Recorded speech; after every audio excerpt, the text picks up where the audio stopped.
kuko nje. Nimekosea. Baridi kwa hapa ndani. Kwa hapa ndani. Yes. That cold that I thought was outside. That is warm cold. Where? This is one, the one. The real article is cold. This is the one. It's the one that they've talked about. The one that you've been looking for. That falls in the category of this is the day. Even Nostradamus mentioned it. Yes. Nostradamus?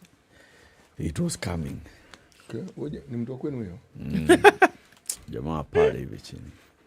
Pale hivi? Chini pale chini. Pale Rubaga. Rubaga. Warufaga? Yes. John, unajua hapa mahali? Warufaga. Yes. Waru. Seeds potatoes. Yes. That's good thinking. No?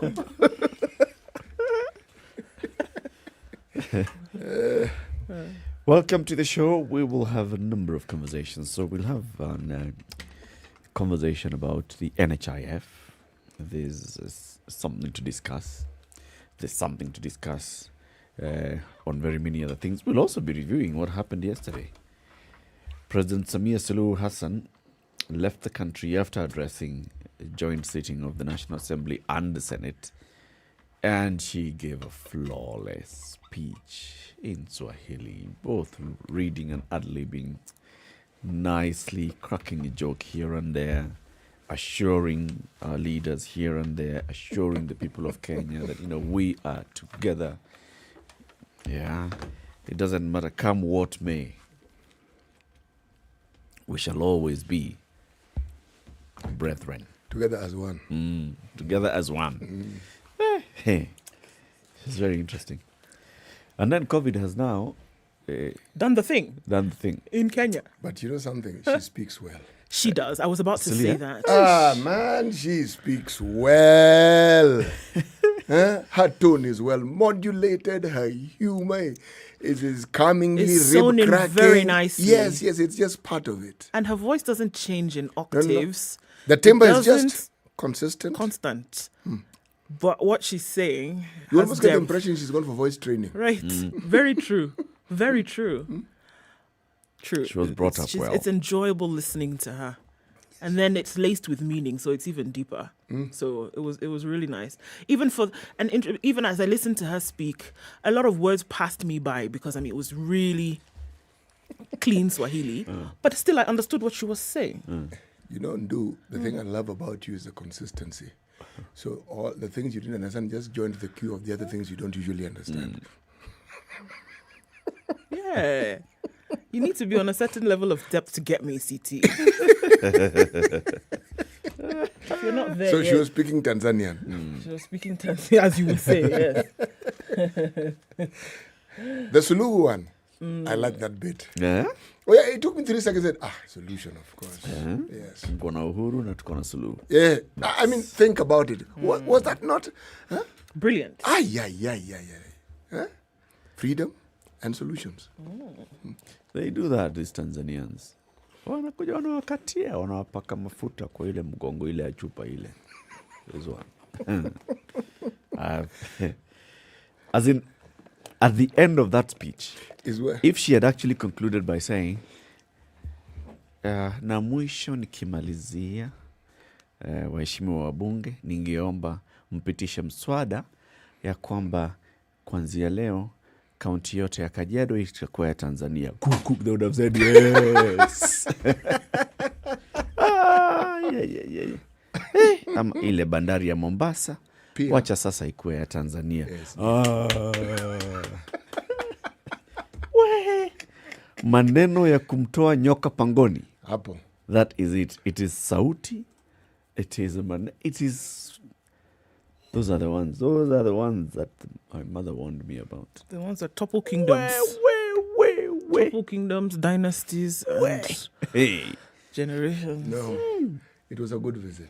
It was. But you heard what she said yesterday, Eric, for your heart to be settled. I only went to Uganda to sign some documents. This is my first visit in East Africa, and I chose strategically to come to Kenya. I have no problem with Uganda, that. I didn't go to do. I came here first. I have no issue.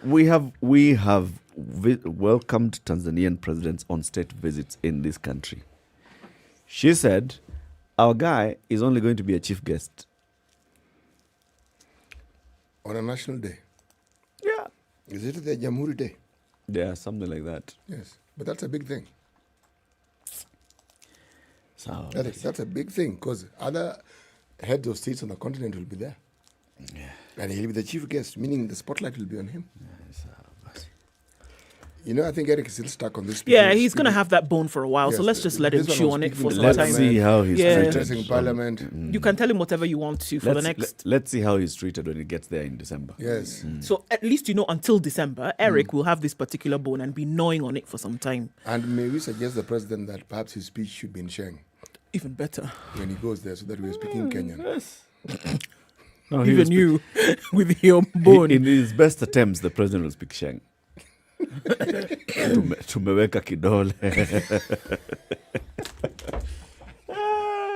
Okay, let's talk about COVID. 412,618. My goodness, what kind of a number do you think that is? It isn't shillings, I know. It is in shillings. It's the number of COVID cases that were reported in India yesterday.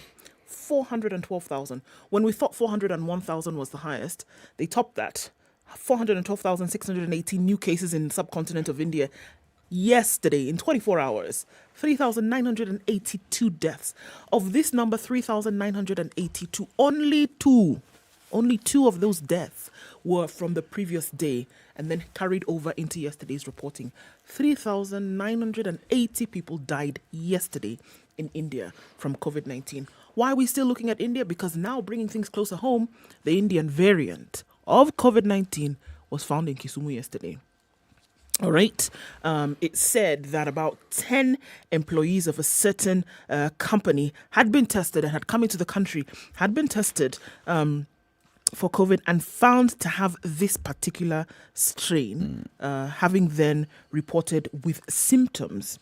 Now, they've been put into isolation, they're on treatment, but there is a warning that has come then from the Ministry of Health. There is a warning that has come from county governments to be extremely careful, because the truth of the matter is they do not know whom these individuals had been contacting. They're trying to do contact tracing now to find out who they had come in contact with from the time they came into the country until now yesterday, when these tests then were found to be positive for COVID with this particular strain. So, is it serious for eyebrows to be raised? Yes, it is. Because we are seeing what's happening in India with these large numbers now. And then to find this particular strain in the country, it is necessary to be extremely careful. This is the week when a lot of stuff is going on. People are traversing the country to take children back to school come Monday, Tuesday. Some schools are opening on Sunday. That means travel will take place Thursday, Friday, Saturday, from yesterday, right, into the weekend, to have children in school on Sunday evening for those who board. So it's actually a critical time that we're looking at now. And then we get this news. It's an eyebrow-raising moment right now to say, all right, what's going on?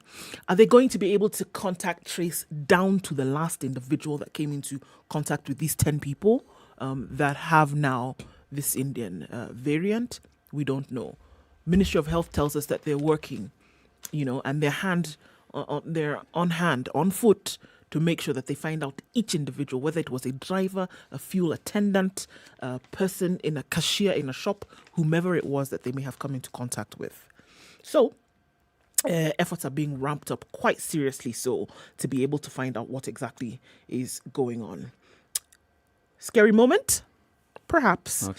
Not yet, but perhaps something needs to be done about that. Okay, so let's look at vaccination in Kenya right now. 900,000 now. 459,000 have been vaccinated in the country. Still under the 1,080,000 that we are looking at, but still it's happening. And the Ministry of Health is now telling people, remembering those measures that are very important when it comes to dealing with COVID-19. Clean and disinfect surfaces frequently, especially those which are regularly touched, such as door handles, faucets and phone screens. And they're talking about these hygiene measures. By following good respiratory hygiene, you protect the people around you from viruses which cause cold, flu, and COVID-19. Cover your mouth and nose with your bent elbow or tissue when you cough or sneeze. Then dispose of the used tissue immediately into a closed bin and wash your hands.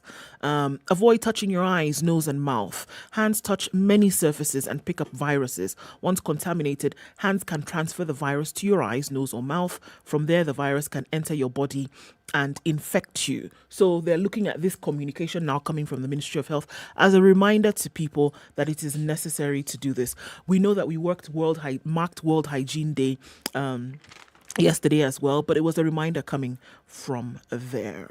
Okay, so this is coming from the Ministry of Health on the same day when a few more cases were reported in the country, and that was 489 people having tested positive in the last 24 hours from a sample size of 4,426, and 20 deaths reported in the last 24 hours. Your pet peeve, Eric, 11 on diverse dates within the last 1 month, and 9 being late death reports from facility record audits.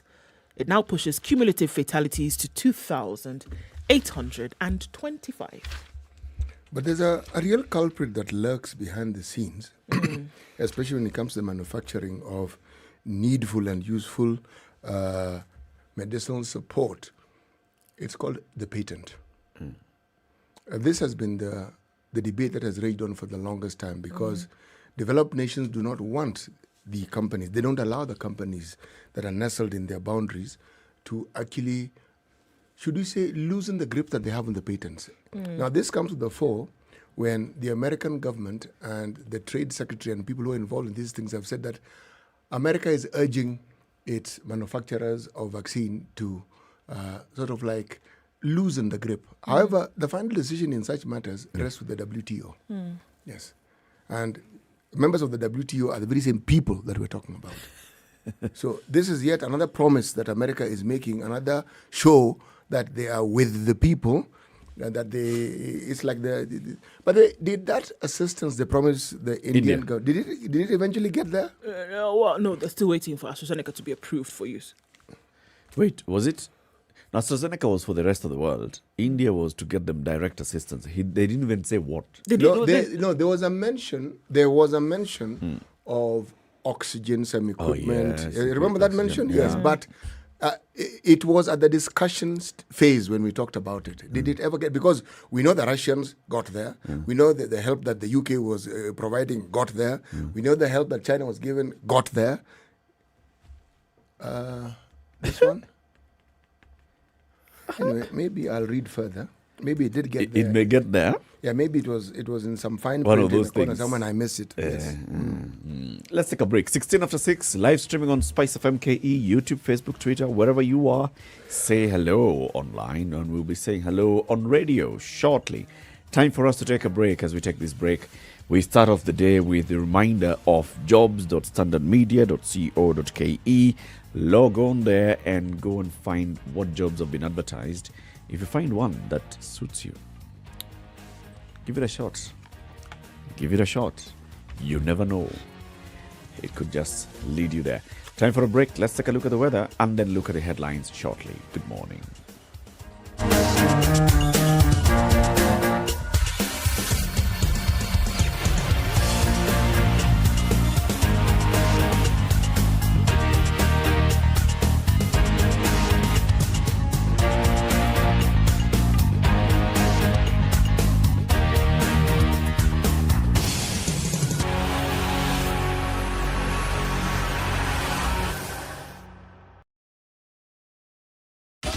24/7 around the world, non-stop. This is Spice FM.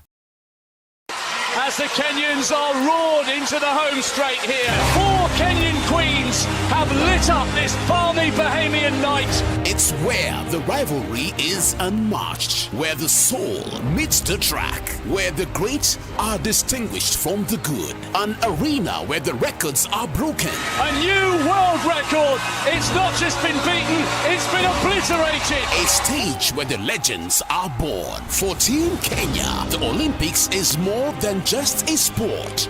It is our tradition. It's an event that has put Kenya on the roadmap. The Standard Group lets you watch every minute and every action live in the 2020 Tokyo Olympics, because we live for Team Kenya. We live for It's the 70 degrees and game. mostly cloudy in Nairobi this morning. It's going to go to heights of 24 today. Slight chance of rain early this morning. In Nyeri, light rain as well at 15, highs of 23, lows of 16 today. Nakuru, clear at 15, highs of 25. It's a foggy morning in Eldoret at 13, highs of 23 and lows of 14 today. Mostly cloudy conditions in Kisumu at 20, highs of 27 and lows of 19. It's cloudy in Kakamega at 16. We'll see highs of 27. We'll also see highs of 27 in Mombasa, where it's raining this morning at 24. Malindi is experiencing rain showers as well at 26, highs of 28. 25 the high and lows of 20. It's mostly cloudy in Kampala. Mostly clear conditions in Dar es Salaam at 24, highs of 29 and 11 degrees and clear in Johannesburg, highs of 21 and lows of 10. 31 will be the high in Lagos, rain showers at 26 and mostly cloudy conditions in Kinshasa this morning at 23, highs of 29. Also, we'll see highs of 29 in Beijing. It's sunny at 24, mostly cloudy conditions in Paris at 7, highs of 12 and lows of 5. 5 will also be the low recorded in London today. It's currently 4 degrees and clear. It'll go to highs of 11. And cloudy conditions Wednesday night in New York at 13, highs of 14 and lows of 10.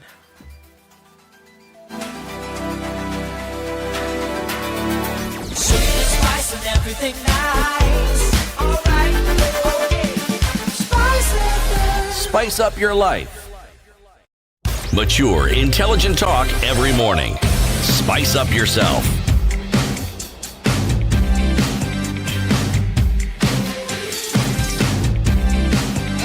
Mornings done right. 94.4 Spice FM. 20 minutes after 6. Who's online? Okay, good morning, everybody. So far, so good. Alex Mbogo tuned in from Nyeri today. Ainley Steve. Good morning, beautiful people. This is the day the Lord has made. Indeed, it is. Tuned in from Nyali, Mombasa. Charity Minor tuned in from Nakuru. Karibu Sana. Jeff Kennedy Ouma. He says, I'm here live and direct at the foot of Ngong Hills. Beautiful people, I trust you are well. We are. Elijah D. Rushford in Thika, Kiambu County, loving the show. Karibu Sana. Steve Daniels, out of the blue, is asking, are we, Kenya, ready for a woman president? Well, Wakoli Dason from Bungoma, well represented. He wants to say hello to his parents, Jackson Wakoli and Alice Wakoli, from Kolani Village in Namwela Ward. Asante, the show is on top. Namwela Ward of where? Namwela Ward of Kolani Village. That is Lyoto's backyard. So which county? Which sub-county? Bungoma is a county. So it's in Bungoma County. Okay.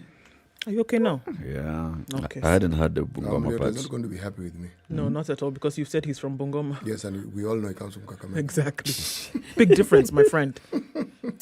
Olo Caleb says, good morning, Spice team. And Robin Bogo is tuned in this morning from Mombasa. From Kampala, that's where Muhebwa Vidal is tuned in from. He says, good morning, CT, Eric and Ndu. And Gasheri is tuned in this morning from Thika Road, happily following the discussions. Good day all. Well, good day to you. Happy to have you here. Karibuni Nwote. Sana. Nyote. Umesemaje? Nyote. Nyota. Hiya, Nesao. Thank you very much, everybody. Welcome to the Situation Room today. CT, today's proverb? Yes. Today is the day when I read this proverb that I'm about to read. Wow. Okay? Right. This one doesn't begin with once upon a time. Where a woman rules, streams run uphill. What? Okay. The impossible happens. I had planned this for yesterday, then I thought, no. We have a female president visiting Kenya. CT, wacha kupanga hizi proverb namna hii. Umepanga hata sasa. It's a list here. You can see. It's listed. Where a woman rules, Streams run uphill. I was waiting for streams of living water. But anyway, Why didn't you just start with goodness and mercy while you're at it? we'll follow you where woman rules. Okay. A woman rules in Tanzania, and she was in the country for 2 days, left yesterday, addressed Parliament yesterday. As we take a look at the headlines, let's start with that then. Suluhu assures leaders that Tanzania is open for business. The Tanzanian president yesterday rallied MPs to support her bid with the President Uhuru Kenyatta to forge closer bonds between the two countries. She spoke for 45 minutes in a speech peppered with good-natured jabs at Kenyans, particularly MPs, expressing optimism that the talks with the President Kenyatta will signal a new beginning for the two neighbors. Okay? It was a very lovely speech to listen to and to watch. It was poetic. Yes. It's about the language as well. It was poetic. You listen and you say, it would be good to listen to this again. You can replay it. Yes, you can.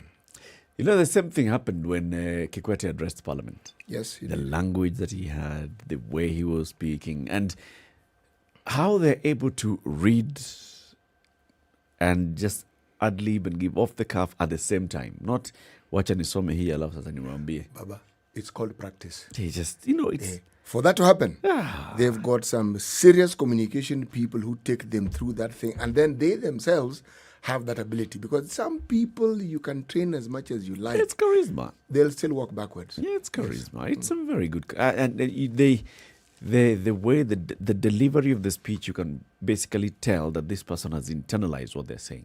Eric, consider, They're for not instance, seeing it for the first time, and they have not, you know, they didn't just look at it in hurry. Ati, sasa tuenda wapi? Bunge, leta hiyo speech. Eric, you are in politics. You are a woman. Oh, okay, you're being... okay. Yes, you rise up to the level of vice president in a country, any country. Yes. My friend, what do you think this person has seen, learned, understood?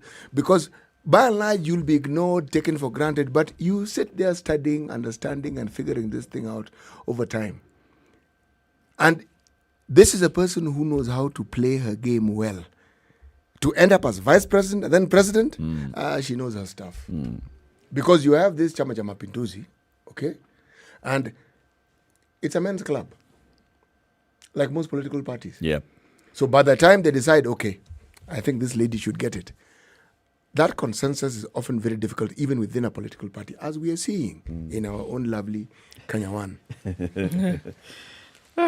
So she talked about a number of very many things. Even before the speech in Parliament, she was addressing members of the business community in Kenya and Tanzania, accompanied by our president, where it was the same.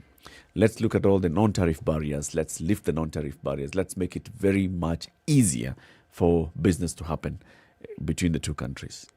Looking at Tanzania and its potential in growing food, looking at Kenya and its potential in producing products, and saying whenever we have a problem, then food doesn't flow freely into Kenya and manufactured goods don't flow freely into Tanzania. And we should not have this happening. We should make it work smoothly.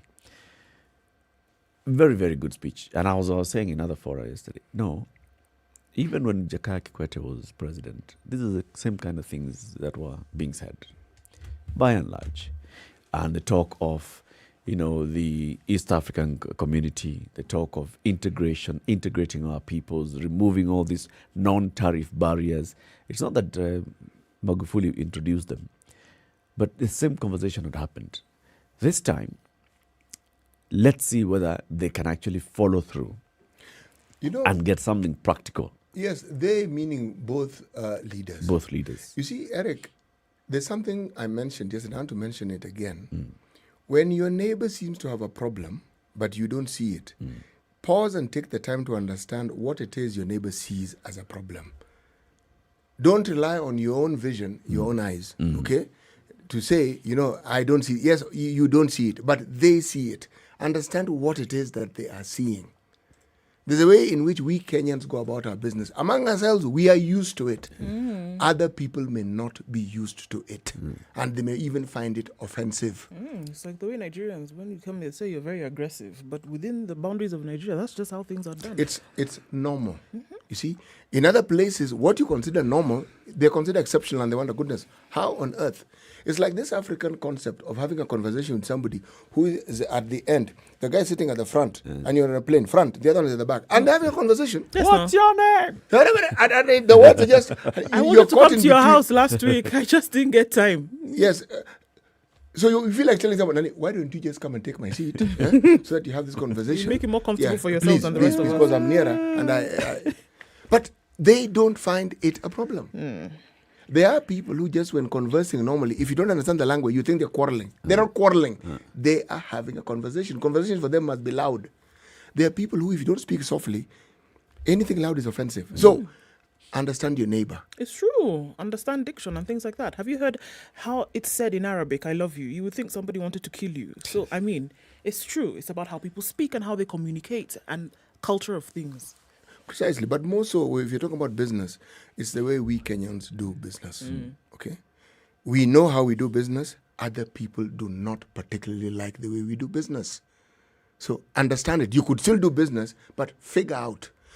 If you come to Mombasa, and we call it the Nairobian approach towards business, you will do very little business. Because at the coast, people do business with people they know. So they want to be social with you. They want to invite you home, have a meal, chat. That's how business is done. Yeah. Here, where are we meeting? How much is it? Yes, we're going to discuss. What can you deliver? This is it. Stop asking me about my children, my wife. We're here Get to to the point. to transact. Yes, how much do you think? That's a business. Yeah, it works here. There, it doesn't work. Okay, so the president left the country yesterday. As soon as she landed at JKIA, she disembarked from a plane wearing a mask, and everybody on her team was wearing a mask, a face mask.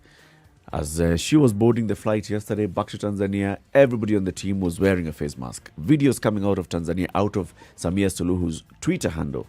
As she arrived in Dar es Salaam, as she was disembarking from the flight, nobody in the delegation was wearing a face mask. See, things are done different. Just what City was saying. Understand Business your is neighbor. carried out differently in Tanzania. The way in which they do things in Tanzania is different. Understand your neighbor. So it probably, if I may to conjecture, Yeah. when they're on the plane, they didn't wear masks. Yeah. Then they say, hey, we've landed in Nairobi. Guys, To Kila mtu- acclimatize. everybody, Va maski, va you don't maski. have, okay, shika hii. Yeah, shika. Yes.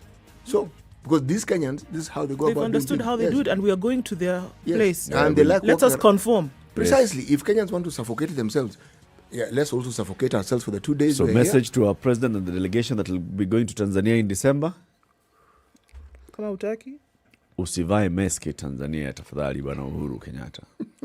Waheshimu Majirani. wenyeji wako unapoenda kuwatembelea. Usivae maski. 6:30, Kenya's biggest conversation. Let's take a break, take a look at the traffic, and then we'll look at more headlines.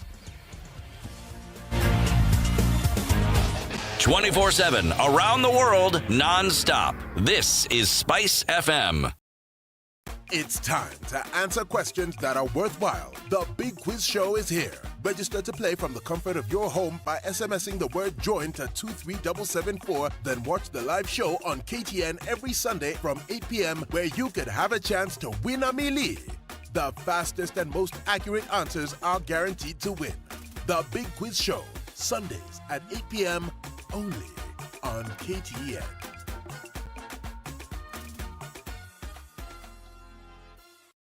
We've been all through it, you know. We go to school, study hard, get the much-deserved grades, and celebrate our graduation. Then reality hits us. We get to the job market and we simply don't know where to start off. Thankfully, by visiting jobs.standardmedia.co.ke, your next career breakthrough could be a click away. Get the best in career advice, employment opportunities, internships, part-time jobs, CV writing, and interview coaching. Give your career the much-needed lift on jobs.standardmedia.co.ke. Tengisa kidole, agano kidole. Thank you. The political class, the contestants, everybody is trying to outsteal the other. Remorse is not taught in any school. Manners is something you get from your mother. You don't get it from your political party. Why are we so unfocused as a country? Why are we spending money and resources, yet we have real challenges in this country? this coronavirus pandemic should teach us one thing, that universal healthcare is critical.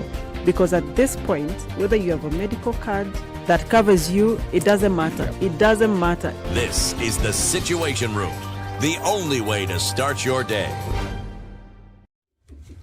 Yes, there's traffic on Mombasa Road this morning, and that's all the way from the SGR. But actually, before the SGR, so we know that that part of Mombasa Road now has really gotten into the throes of this construction that's going on, right? So the roads are narrower at some part, right around the Gateway Mall. So it's slower getting towards Cabanas. Folks are using Kiangombe route, and then trying to join with Outer Ring into the city. Quite a lot of people getting onto that road this morning. And then also we're seeing some heavy traffic already on Jogo Road this morning, 6:30 on the nose. And it had already come in hot and heavy. So we're looking at that. Going into the city from Landy is also slow. Industrial area is piling up already. Let's look onto Thika Road, where a lot of people then are using to come into the city. You get to the Pangani underpass and it slows down considerably. Getting to the city, you will then use Wangari Maathai Road and you should be fine. All right, coming out of Westlands looks pretty good as well. It doesn't look too bad on Langata Road either, coming into the city. So let's keep an eye on things. It's just started. As it heats up, we need you to keep in touch. SpiceFM KE on Twitter. Let us know what you see, and just in case we can make it a little bit smoother, we'll try our best. Text us as well, 40127.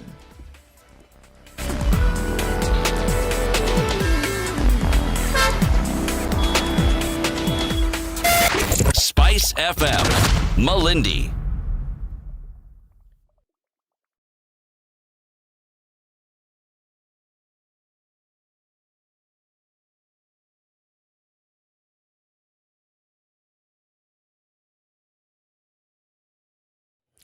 All right, it's 26 to 7 headlines. There was a gift all wrapped up for you yesterday at the JSC. Eric, Oko has been picked for Supreme Court position. Court of Appeal President Justice William Oko's resilience and long service in the judiciary has earned him a promotion to the Supreme Court. Barely 6 hours after being interviewed by the Judicial Service Commission, Justice Oko was nominated as the most qualified and suitable of the 7 candidates to replace retired Justice Jackton Ojwang at the Apex Court.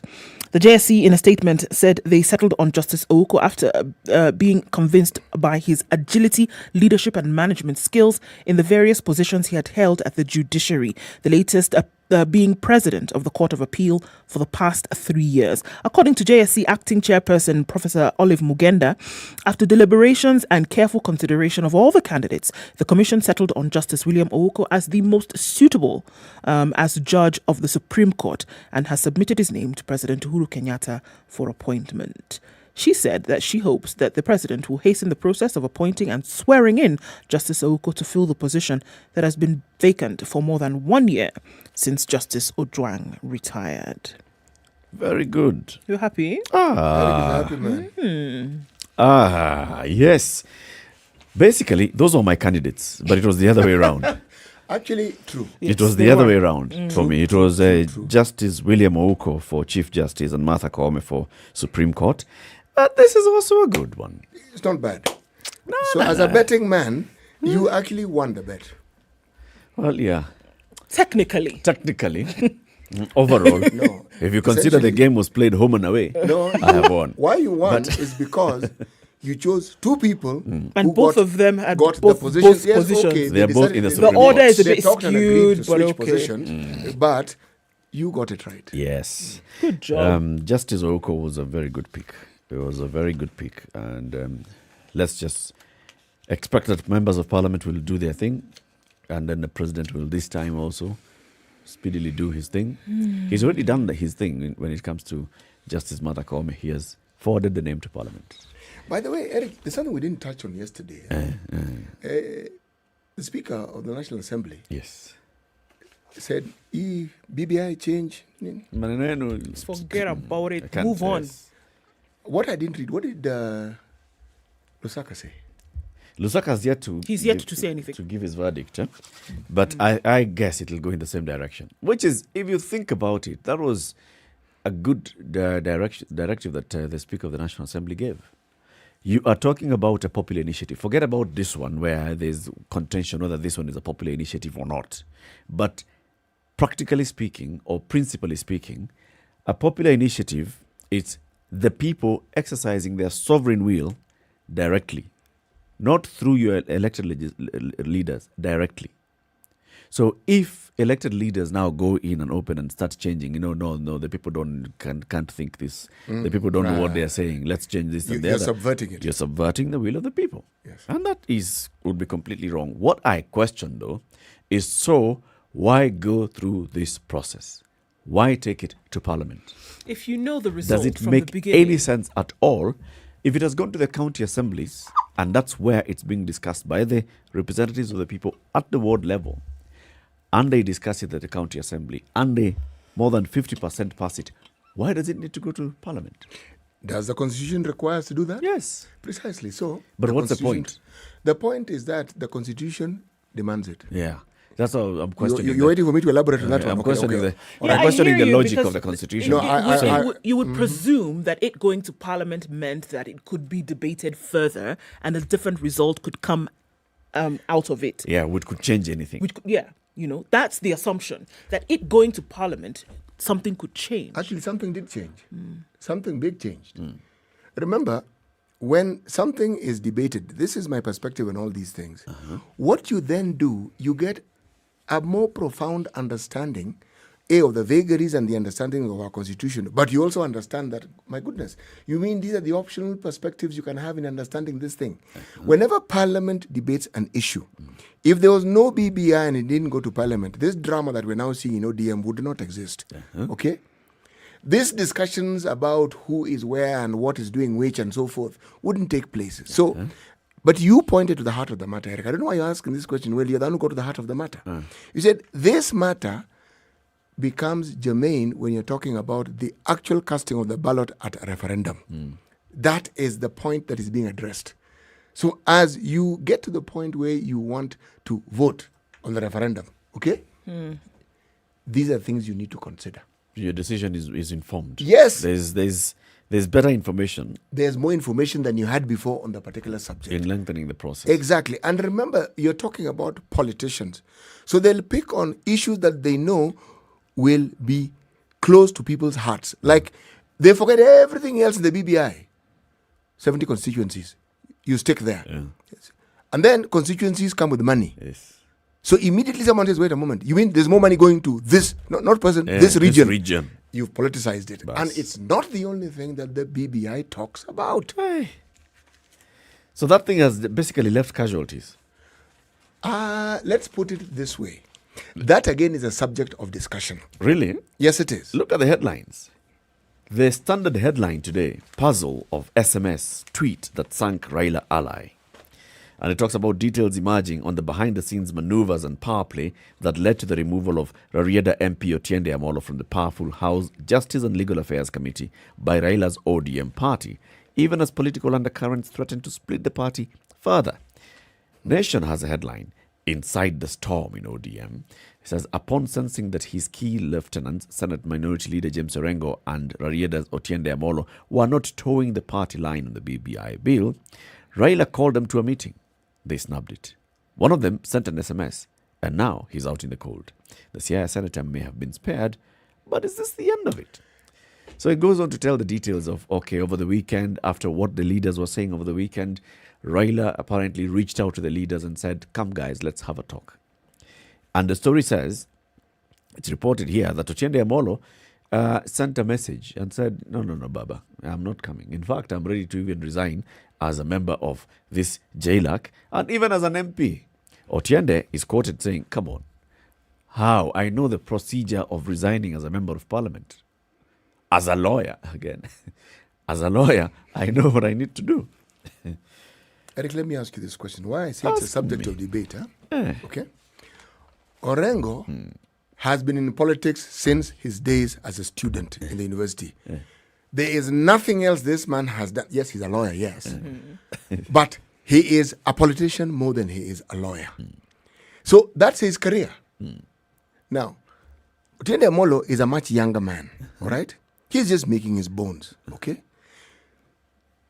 Omogeni.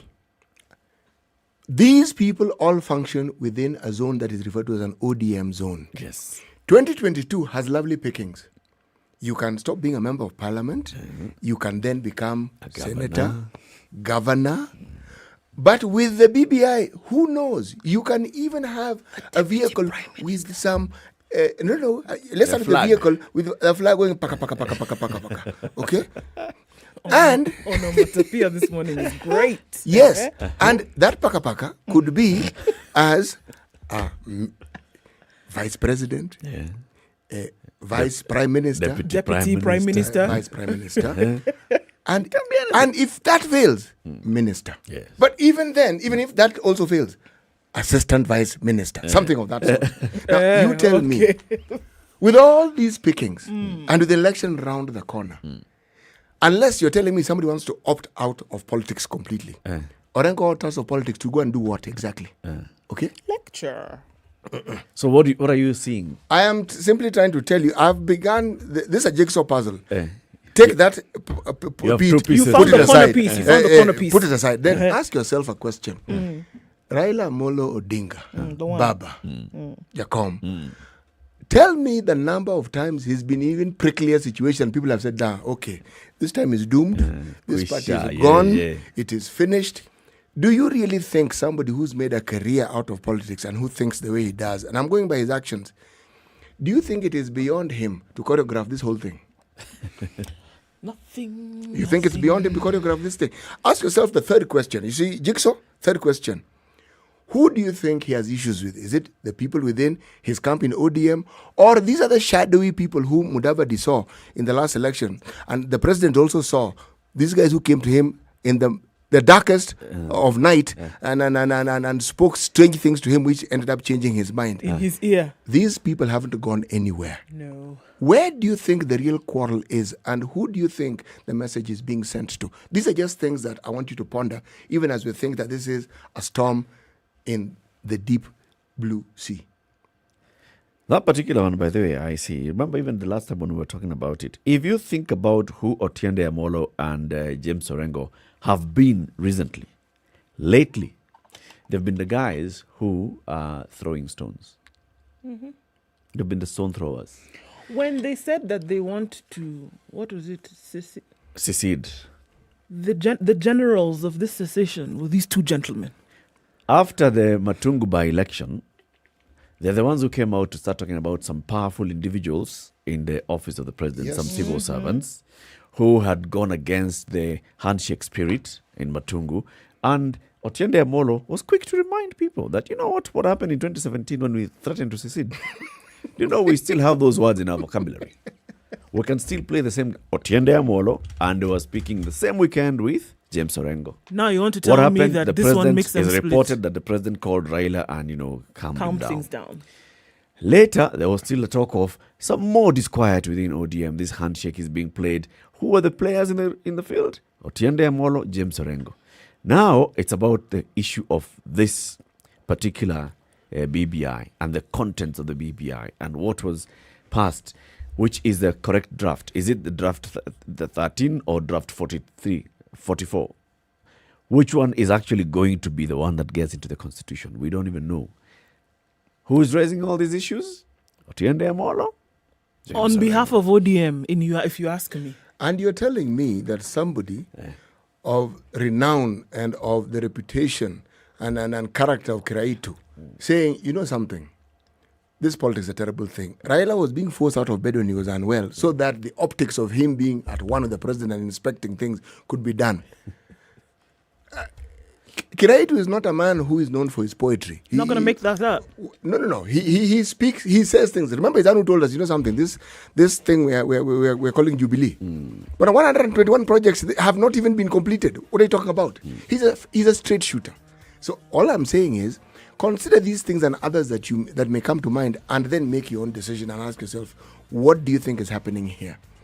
There are always people who want to scuttle processes of this nature. Not because they want to scuttle it, they see it as interfering with all these lovely businesses that they have. Quo. Yes, exactly. Because the status quo benefits them. When you hear rumors of watches up to the 100 billion being set aside, rumors, okay? Yeah. And these are serious people. By the time you can craft a system that enables you to keep stealing from the government steadily, okay? plundering it steadily. That is not somebody you take lightly. Those aren't people you just dismiss with a word and say, these people. They're not just these people. Those aren't ordinary people. So the same way that you talked about, understanding your neighbor, understanding your opponent, and understanding your foe, why is it that it has taken this long for those then who are in Raila's camp and who support Raila from just getting into bed with those particular fellows, if these are the ones who always have this kind of play? I think one gets into bed with them, but it depends on which part of your body gets in. Some people just put their foot in it, okay? Some a hand. Some may even sit on it, okay?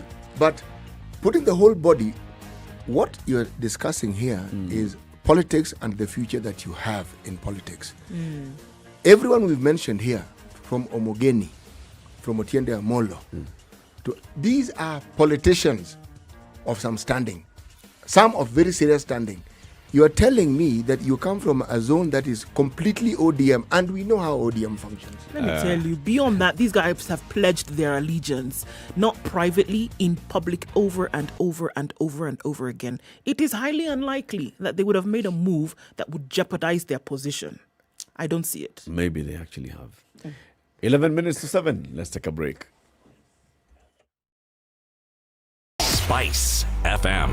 Hey, it's getting hot in here. The media has greatly contributed to the moral rot that we experience in this country. I remember a senior politician telling me, point blank, nobody steals in the field, it's stolen in the granary. So my friend, if you're going to win an election, jipange kwa granary. I think we are suffering from Stockholm syndrome. Our violator and abuser is also our redeemer in our mind. The whole political class, the whole political institution is rotten. It is based on ideals that cannot progress our country forward. This is the Situation Room, the only way to start your day. Mature, intelligent talk every morning. Spice up yourself.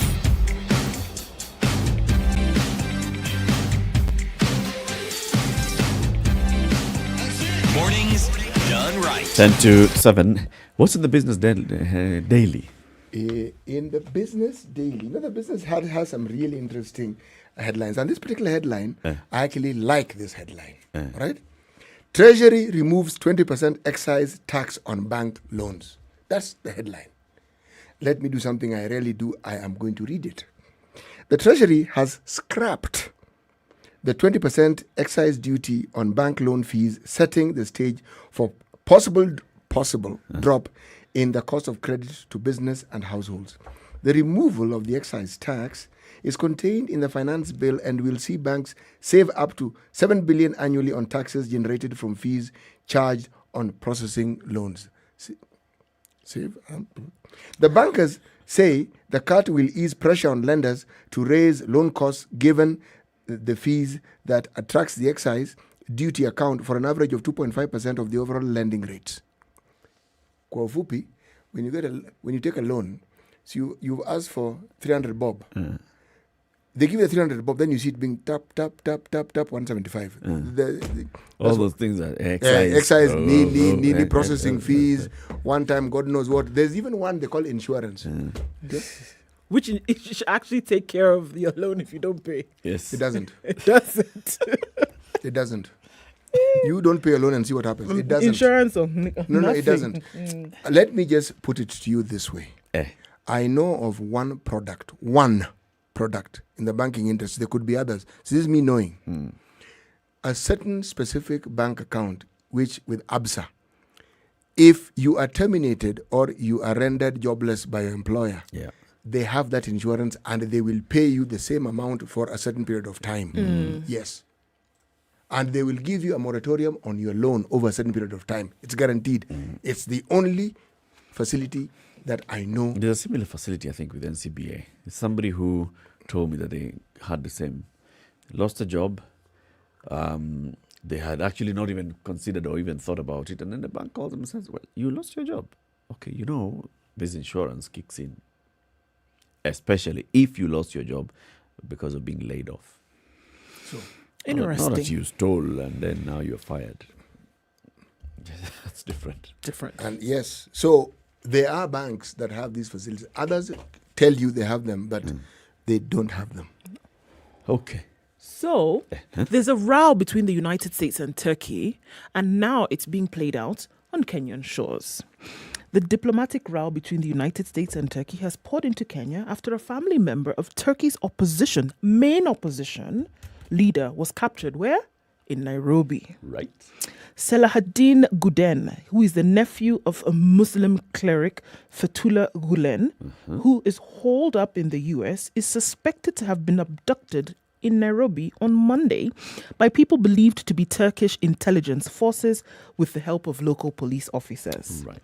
His lawyer, Arua of Rachir and Amolo Advocates, will be seeking orders of the court to have his client produced by the police.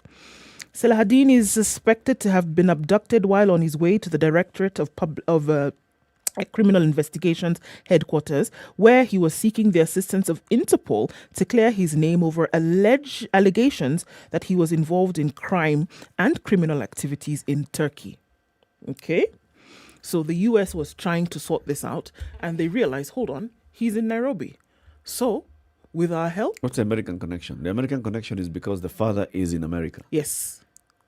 Okay, and he's wanted for crimes, in the international crimes of... So how is the row between Turkey and America? How is that? What's the row? Okay, so Erdogan... So there's somebody who's like a dissident. He's fled the country. He has sought asylum. He is in America. Okay. Just because America is hosting him, has that brought in some tiff between America and President Erdogan's government? Has that brought in some tiff? Because America is hosting him. But of course. Okay. Of course. So because we're looking for this guy and you're hosting him in your country. Yeah. So how has the tiff manifested itself? The tiff has been there. This guy has been there for long. Are they, you know, these headlines of ours? Yeah, Gulen has been there for long. And even that time when there was talks of, there was an attempted coup. Remember some night there was some attempted coup in Turkey, and there was a lot of shooting and people were then arrested and all. And the accusation was that this gentleman, the supporters of this gentleman are the ones who were behind it. This guy has been there forever. So anyway, the son was arrested is thought to have been abducted by Turkish intelligence officers here. Yes. Okay. And so they're seeking to have him released with immediate effect. Okay. Okay. There was a time when similar thing happened. There was a gentleman called Abdullah Ochola. Ochola. Who he was being taken back to Turkey, was it? And something happened, and there's some mention of some Israeli commandos and all, and he was picked up somewhere. Still in the streets of Nairobi. Yes. We're a fairground. Equal opportunity. We even pick our own. Yeah. Remember the Akasha brothers? Yes. We were dilly-dallying about, well, you know, are they going to be whoop, plucked, taken, gone, lawyers made a fuss, they're in court in New York, sentences have been passed, life goes on. Plucked. Now, if you want to understand the beauty and the benefits of bilateral trade, it is this one. Those are the ones. Yeah. Private schools have defied state on grade 4 reopening. Some private schools are defying the ministry's directive on the opening for grade 4 and asking them to resume school next week when institutions reopen for the third term. The schools have asked parents to pay fees ahead of the new term and against the revised calendar issued by the government indicating that grade 4 learners will report back to school on July 26th. The learners completed their syllabus last term because they resumed in October last year, together with Standard 8 and Form 4 finalists in the first phase of reopening. They are waiting to join grade 5 in July. Grade 4 learners are supposed to stay home to allow the other learners to complete their third term. However, the private schools say that they have crafted extracurricular activities to engage them while they're in school. So basically, what the story is saying, grade 4s are supposed to be opening school in July. Some private schools are already saying, you know, what you can do is between now and July, we can keep them busy. Engaged. So pay school fees, let them open next week. They wouldn't really be going to a new class. They'll just be busy. Yeah, they'll get into the new class come July. You know, now this is where there's a clash between business thinking and the aspirations of a Ministry of Education. But the ministry has to understand that these are their partners. Okay? They are providing a much needed commodity for the citizens of the country. Yes, they are the ministry, the overall boss that is mandated by law to oversee these things, but these private schools are their partners. Yes. So the story quotes one of the head teachers, Chris Jogona, who's a school manager of Garden Estate Academy. He says grade 4s are on holiday until July 26th. After a lot of consultations, we have seen it fit for them to report back to school on May 12th to ensure we keep them engaged with normal learning. We are not forcing parents to bring their grade 4 learners to school next week. We received requests from several parents. So it could actually be a response from the market. Parents are saying, all right, so this grade 4 person has been at home for this long. Surely an extra 2 months, it's going to be long for them. Can you do something? Find something that they can do. I'm glad that they brought in that perspective. Do you know, given that very many parents, especially in urban areas, are both working parents, this stay-at-home mom that we hear about in some western parts of the world doesn't happen here. So children staying at home for that long, parents are a bit at a loss at what to do with these children. Sure, and then you must understand also that there are parents who have more than 1, 2, 3 children, and the then you have the others are going to school, and then you have a grade 4 child staying at home, and you were expecting that everybody would be off to school, you're working, and then you come back when everybody's coming back home, and then you don't have to hire help. So now what are you going to do with this child? This one, well, let's see how it happens next week. Keep it right here. The conversation continues. The Situation Room into the next hour. We will be talking to 2 ladies to tell us about TEDx Parklands. Have you heard about it? Well, we will be talking to them to get the big picture of what TEDx is all about. We know TED, we know TEDx. Now it's TEDx Parklands. Hiya. This is Kenya's biggest conversation, The Situation Room, broadcasting on SpiceFM, online, SpiceFM KE, YouTube, Facebook and Twitter, wherever you are tuned in. We are glad that you're watching. Good morning. It's now 7 a.m.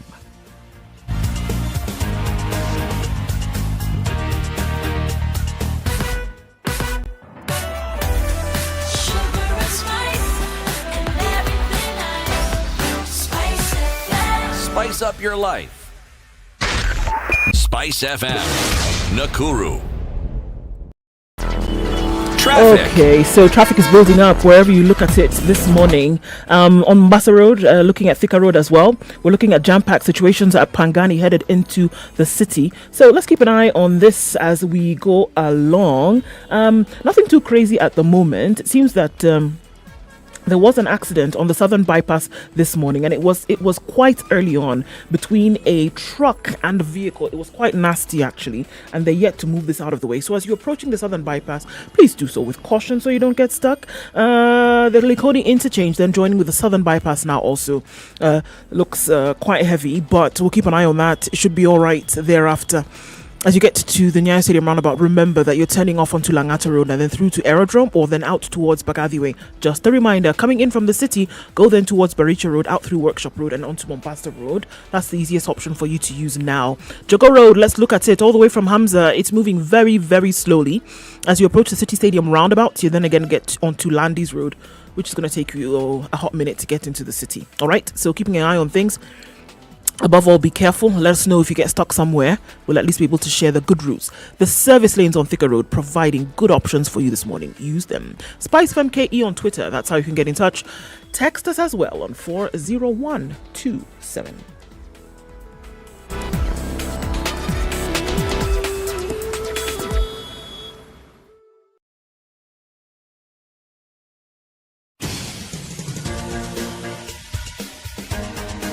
This is The Situation Room, the home of hard-hitting political commentary and penetrating insights about the state of the nation. This is a talk radio experience like no other. The Situation Room, a place for hard truths, debates, and elevated conversations. The Situation Room, witty, political, engaging, deep, controversial. In the room, we have C.T. Muga, researcher, academic, seasoned political observer, a fountain of wisdom in these politically uncertain times. Ndu Oko, Nigerian by birth, Kenyan by choice, communications expert, Pan-Africanist, a truth seeker and believer in people power, and Eric Latif, agent provocateur, the man in the chair, seasoned journalist, news hound, a man who believes in punching up, It's 2.5 not minutes down. after 7 a.m. Very This good morning is the to you. Situation Happy Room. first Friday of the week. Happy Thursday. It's the 6th day of May 2021.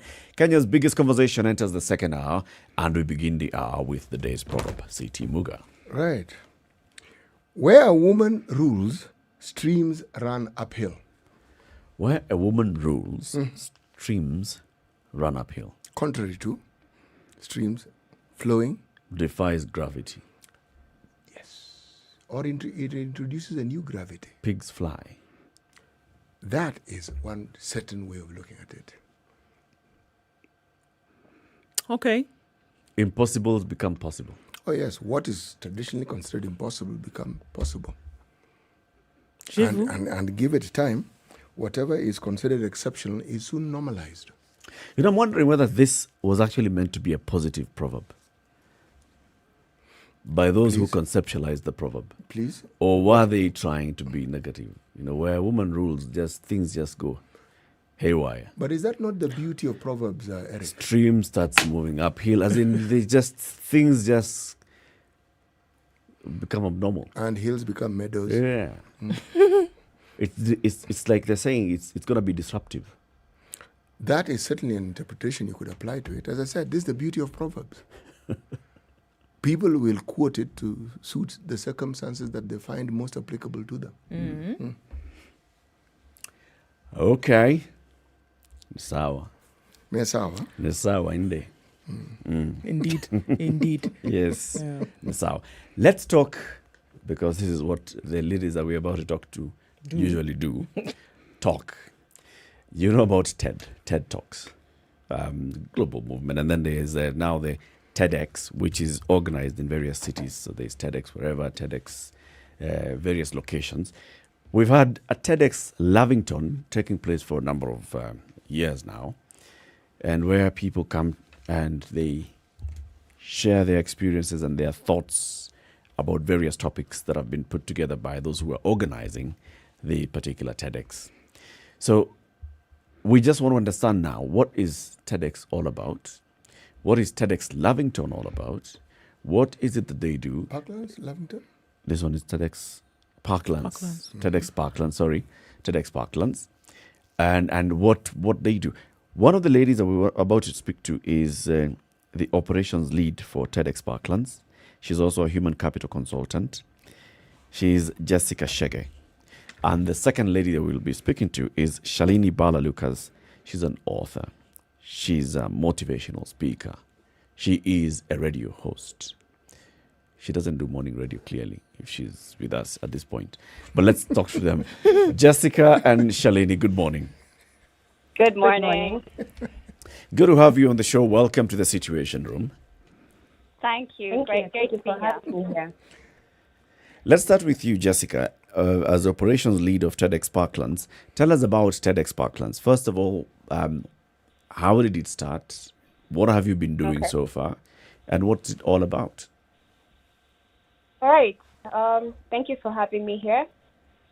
So TEDx Parklands is an idea that was born out of two friends who were just watching TEDx videos one Sunday afternoon, and then they just had that idea of, okay, why don't we have TEDx events happening in Nairobi? And a space where people share ideas under the Nairobi sun. So that's how it started. And a group of friends met, and we've been doing this for this is actually our 5th year since 2017, with our first event happening in May of 2018. How many events have you held in those 5 years? Wow. 2 events every year, apart from last year because of the pandemic. All right. So that's about 8 events. Yeah. And what is it about? How do you curate the events, the conversations? Is it on a specific topic and then you look for people to come and speak? Or is it people who are willing to speak, who reach out to you, and then you invite them to come and speak? How does it all work out? All right, so this journey has been an evolution. So the first time we had different topics, depending on what we wanted to have conversations about, as well as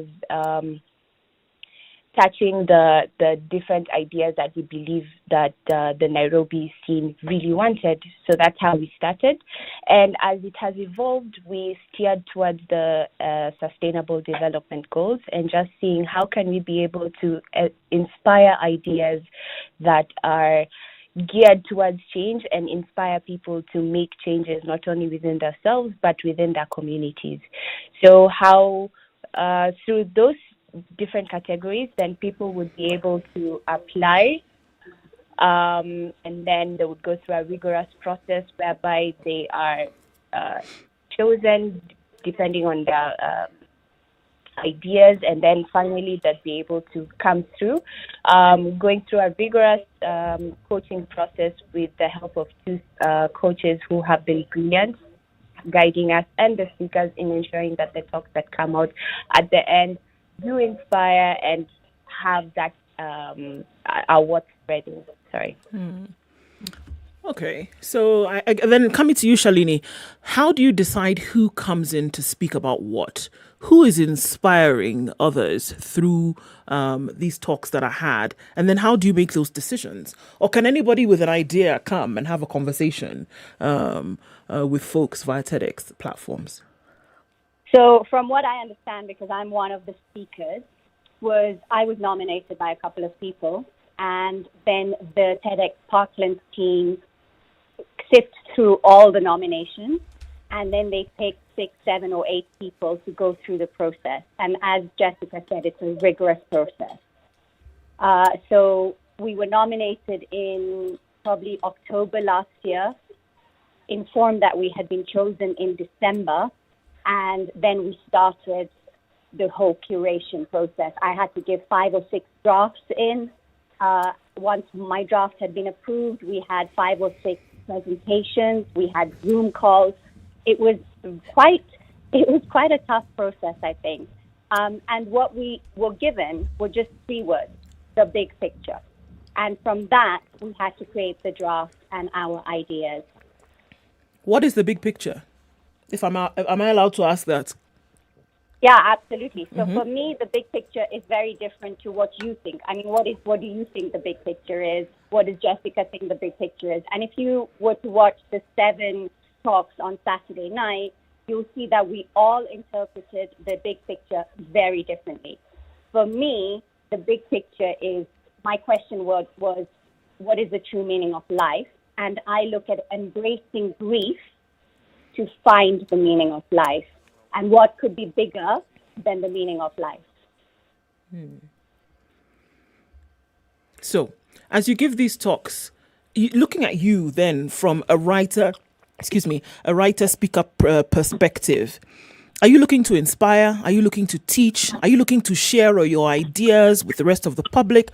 What is it? I mean, we know what TEDx agenda is, the goal is, but what is yours? I mean, in tandem with TEDx and saying, okay, so this is what I have as Shalini or any other speaker that would come along. What is your goal in all of this? Or to be famous? So yeah, it's a good question. Everybody's goal is different. Some might be to entertain, some might to inspire, some might be to change people's minds about something. But at the end of that 18 minutes that we're given, and it's only 18 minutes, you want to literally change people's lives. You want them to go away and think about your talk and be inspired to make a positive change in their life. So my talk was very much about embracing grief. I lost my husband 5 years ago to cancer, and immediately after that, for 18 months, I didn't want to live. I wasn't embracing the grief. I was too consumed by grief. Once I decided that grief was something I had to work through, then I was able to move forward with life. We have all witnessed in the last 14, 15 months, we have all had loss and grief because of COVID. Loss of jobs, livelihoods, health, people, a normal way of living, freedom to move, connection. So we have all, globally, as a collective, felt grief. So what I say is you need to turn into that grief and accept it. You can't change COVID, but you can change how you react to it.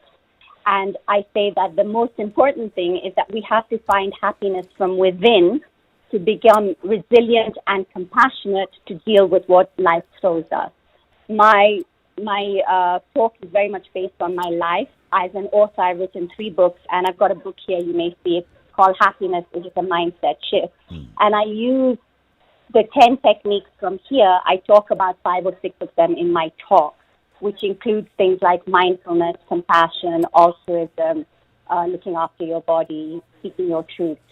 And that's, I try and inspire people in 18 minutes in the big picture.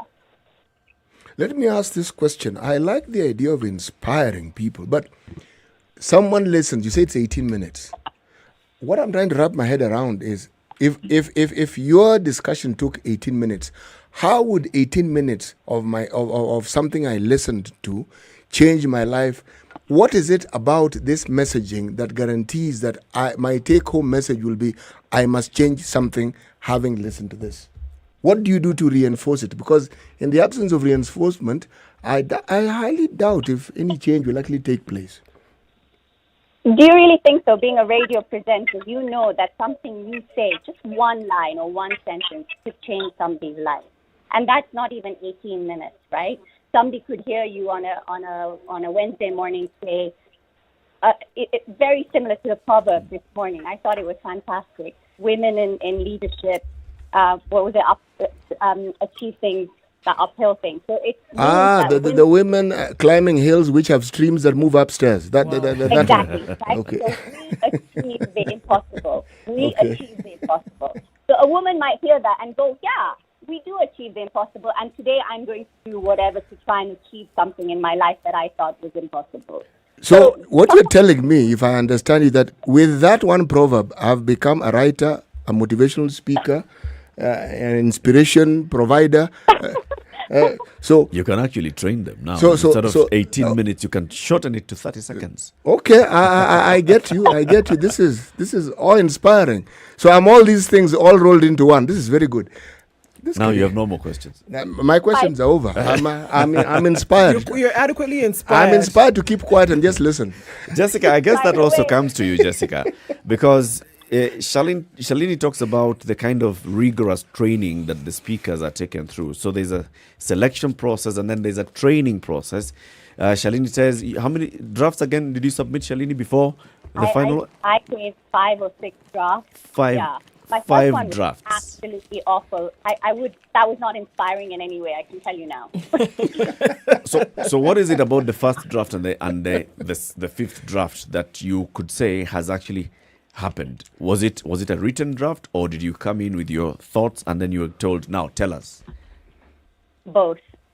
Yeah. So I was told, give me your ideas, and then in the first draft, it was literally I just wrote. But by the 6th draft or the 5th draft, we had whittled down to what my inspiring message should be. I'm sure Jessica can elaborate on that. Yes, Jessica. Yeah, so the idea that we usually have is when we bring a speaker on board, we give them a guideline of what a TED Talk ideally is supposed to be, like a skeleton version. And we encourage them to have the idea and put it down on notes. And at our first speaker curation meeting, that's when we have the opportunity to listen to what they have to say.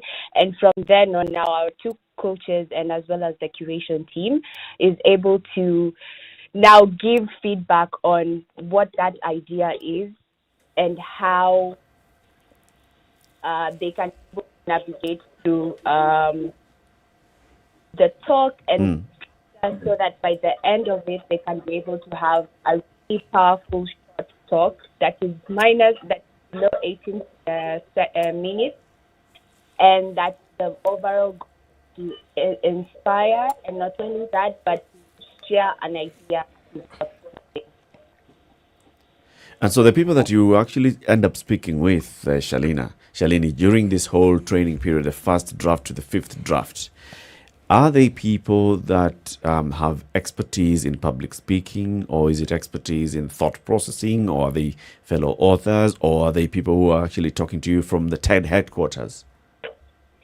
So the TEDx Parklands have a very big team that they work with, and they had two speakers, two curators, Japheth and Stephen, who have experience of public speaking, who have experience of drafting speeches and motivational speeches. So they first received our drafts. They literally cut them to pieces, helped us put them back together. And then when we're actually on stage in front of them, they teach us how to use a stage, right? So some of us will walk up and down, we'll rock back and forth. They show us how to engage with the audience. So they have very good experience. And then all these TED Talks, TEDx, which is always a local community-based organization, and in this case, TEDx Parklands, all these talks are sent to TED in New York to be checked and before they're uploaded onto the official TEDx. So not just any talk. If a talk is not up to par, it will not be uploaded. So it's quite a big deal, and it's a big deal to be a TEDx speaker, because the next step could be a TED speaker, which are really the change makers in this world. What's the process if I wanted to nominate Siti Muga to the next TEDx talk? Or I'd like to hear Siti Muga in the next TEDx. What's the process for getting him up on that stage? Jessica, I think that's your question. By the way, before you respond, Jessica, you do have to understand that Eric has a very wry sense of humor. But anyway, answer the question. Yes. But I'm very serious. So the easiest or the best way is to go on our website, which is www.tedxparklands.com. And there is a prompt where it tells you to nominate a speaker. So you can either nominate yourself or you can nominate someone else. And then we'll be able to get that notification. And then now when we start the process of curation, then we'll be able to reach out should they meet the criteria. So what for activities that are done that are clearly inspiring people and making people to live, their best life, or, make decisions towards that, what's the end goal? To have more inspired people who are making better decisions over time? What is the end goal, and how far do you want to reach? Because it would seem that right now, anybody who would be the beneficiary of some of the gems that come from TED Talks and even TEDx Talks are those who then have access. And what happens to those who do not? Are they uninspirable just because they cannot be reached? What's the end goal through all of this? TED Talks and TEDx Talks are a form of inspirational speeches. So, and not just inspirational, informational as well. So I know that when my husband had cancer, I turned to TED Talks to see how people were dealing with cancer or death, bereavement, grief. I turned to them. Also motivational, if I'm setting up my business, I would look at motivational speakers on there. But for those people who don't, there are so many ways to inspire a person, right? Listening to your radio show is inspirational. Watching a TV program is inspirational. TED and TEDx are just one form, but they are a growing form because there are so many ideas on there that are innovative, that are interesting. And I might not agree with everybody on a TEDx talk. How could I? We're all so different. But I think just the fact that we have access to this fantastic resource is amazing. We're hearing people from all over the world, from Asia, from Australia, from America, from Africa, talk about how they perceive life, how they are inspired, how they inspire, how they empower, how they inform. It really is a fantastic resource, and I think it's something that if we could push in Africa and in Kenya, I think it would be quite a big change-making. It would be quite revolutionary, I think. And that's where places like TEDx Parklands, and you mentioned Lavington and TEDx Nyeri, it's a growing phenomenon. So essentially, is there a limit to any topic that one can discuss, or are there specific things that you must look at? Is it a wide open sphere? It is. Essentially, this is a global village where people who have interesting ideas and meet certain standards can simply go there and air their views.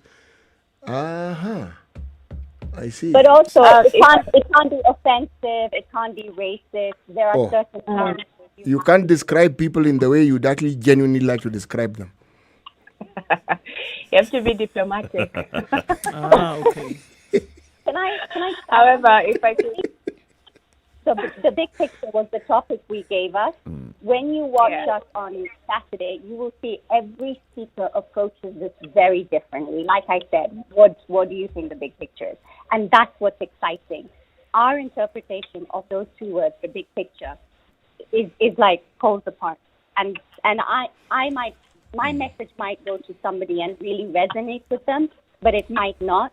Whereas my friend McKenna, who is also one of the speakers, her message will resonate with somebody else. And that's really important. TEDx resonates with everybody on different levels.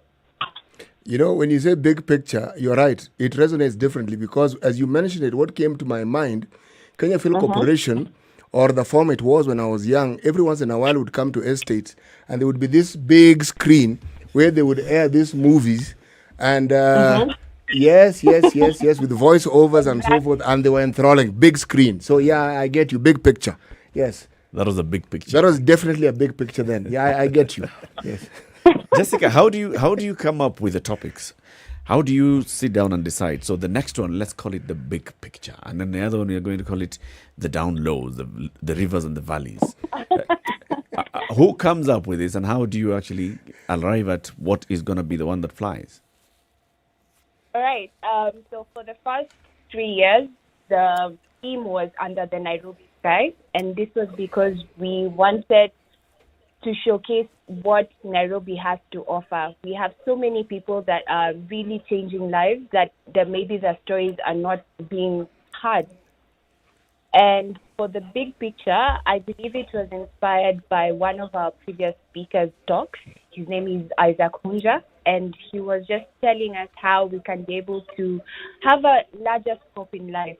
As Shalini has said, everyone has a different interpretation of what the big picture is, and we wanted that to spark a conversation, especially now during the pandemic. What is the big picture to you? What is the big picture to Shalini and myself and everyone else who's listening in, and ultimately who will be able to watch the videos on Saturday? Okay, I get it now. It's up. But sorry. In Kenya, how many such groupings do we have? I heard you mention Nyeri. Now we know of Parklands. And Lavington. Kariobangi? Wow, there are quite a number. There's TEDx Buruburu, TEDx ISK, TEDx Cows, TEDx Nairobi. I think in terms of consistency, and just how we've been able to keep the momentum, I think that's why we are here today. But there are quite a number. You see why I mentioned Kariobangi? I was going south of the Nairobi River, and I'm thinking where the bulk of the people who actually live in this city or the metropolis, actually where many people live. And these people share this same lovely space that we call Kenya. And their take and their view on this life as we see it, I am certain would be very different from somebody who lives, say, in Parklands or Lavington or Kilimani. Yes. Or Ngong. Yes. So, you know, this picture you're drawing is actually becoming clearer and clearer and clearer. It's getting bigger and bigger. Yes, because as you expand it, it's getting bigger and bigger, and the picture is getting enormously big. Yes. Clearer. Good word, clearer. That's true of any society, right? You'll have different pockets of society wherever you are in the world, and different platforms will speak to different people. So you have a certain demographic that listens to SpiceFM, that watches KPN Home, that might, and then a different demographic will listen to Capital FM, for example. So that's, in a way, TEDx is like that. It speaks to perhaps a certain pocket of society at the moment. But the idea is for it to grow. It is online, so if you have data, it is accessible, and that's one of the things, obviously, that's an issue as well. And then language, it's usually in English. So, yes, it is limited to certain pockets of society, but that's true of any platform, I would say. How do you get to? if I Do you? could Okay, so go ahead, Jessica. So the X actually means independently organized. So it doesn't really mean that only a certain number of people can be able to do it. It's open to anyone, and especially the X means that the TEDx events are situated according to different communities. So I can even see here there's TEDx Kibera and TEDx Westlands and TEDx Rejoice. So it's depending on what kind of conversations or what ideas you want to spark in different communities. And it's not just situated to different scopes of different parts of town, but it's open to everyone. So what do I need to do if I wanted to get into if I wanted to create a TEDx Syokimau, for instance? What do I need to do? Who do I need to talk to get the TEDx? Or can I just go ahead and just create an event and call it TEDx Syokimau? No. So TED Global are very strict in terms of the guidelines that they give people. So you have to apply and go through a very rigorous and strict application process. And afterwards, should you get the license, then now that's when you'll be able to actually go and make a TEDx Syokimau. And even that name is contingent on whether or not they agree to it. I see. And then there's also a TEDx Youth and TEDx Women. So somebody like an organization like the licensee like TEDx Parklands can organize TEDx Youth or TEDx Women specifically for drawing in the youth, which is a really exciting denomination of it, I think. So as you conclude the conversation, there's a question that has been asked of you, Shalina. Yeah. What motivates a motivational speaker? It's to inspire people by telling my story. So because I'm a widow, I want people to know that what it was like to have depression, to go through grief, to be suicidal, but to be able to move forward with that. The exciting time, I've only been in Kenya for 14 months, having lived abroad for 23. I'm born and brought up here. It's an exciting time to be in Kenya because suddenly the mental health issue and the conversation is opening up. And I want the mental health conversation to have no stigma. So my motivation is let's talk about all these issues that are a human feelings, human emotions, and not to be ashamed of talking about mental health. And that's what motivates me. If one person hears my speech and is motivated to go and get help or to change their life or to find happiness internally, then I've done my job. Indeed you have. Thank you very much, ladies, for joining us today. So TEDx Parklands, the big picture happens this Saturday. How do we get to watch Shalini's story? You can go on our website, www.tedxparklands.com, and there'll be a prompt to ask you to register. Once you do, you'll be able to get an invite on your email, and the link will be there. Free of charge? Free of charge. Ah, okay. Live on Facebook. On YouTube, sorry. Thank you. Thank you very much, ladies. Have a lovely day. And looking forward to seeing the big picture story. Thank you. Thank you. Bye. Bye-bye.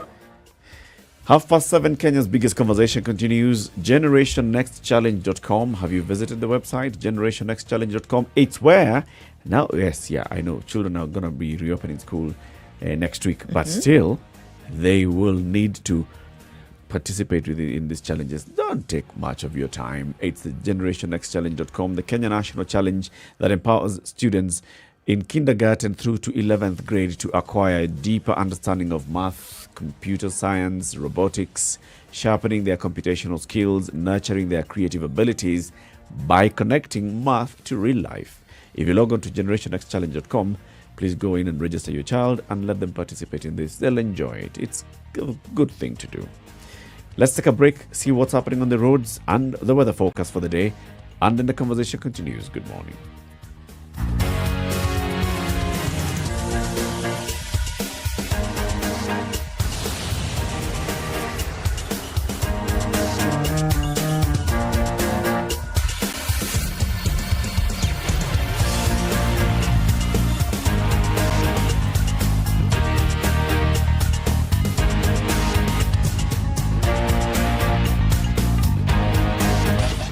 24/7, around the world, non-stop. This is Spice FM.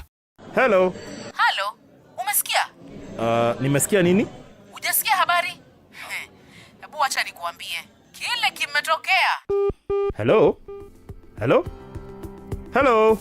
Don't wait for hearsay. Dial *550*1# to read the standard e-paper from the convenience of your mobile phone for only 20 shillings from your telecom line, and stay up to date for a reliable source with over 100 years of experience with no additional data charges.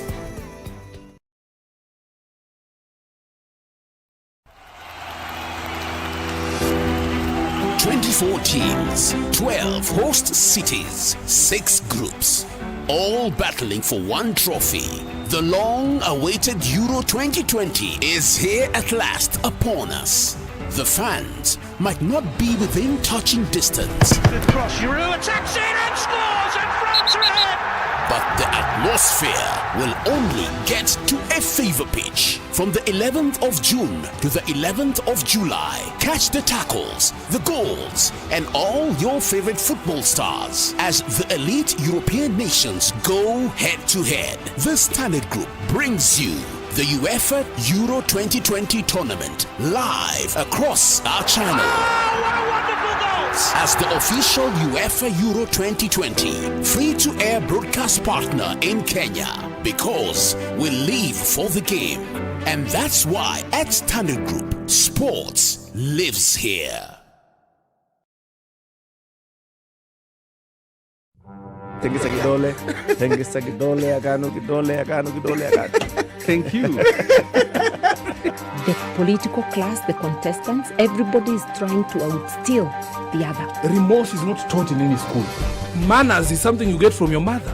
You don't get it from your political party. Why are we so unfocused as a country? Why are we spending money and The resources? weather with Spice FM. We have All real right, partly talent. sunny conditions in Nairobi this morning at 17. It'll go to highs of 24 today. We'll see highs of 23 in Nyeri. Light rain this morning at 17. It's sunny in Nakuru at 16. Highs of 25 today. Highs of 23 in Eldoret, where it's mostly cloudy now. The fog has dissipated at 15. Slightly warmer in Kisumu at 22. Highs of 27. Highs of 27 as well in Kakamega, where it's 22 and partly sunny. Rain in Mombasa this morning at 26. Highs of 27. 28 will be the high in Malindi, where there are rain showers now at 25. 19 degrees and mostly cloudy in Kampala. Highs of 25. 29 the high in Dar es Salaam, and it's mostly cloudy at 24. It's 11 degrees and clear in Johannesburg. It'll go to highs of 21 and lows of 10. It's raining lightly in Lagos now at 27. Highs of 31, lows of 25. As it is in Kinshasa at 23. It'll go to highs of 29.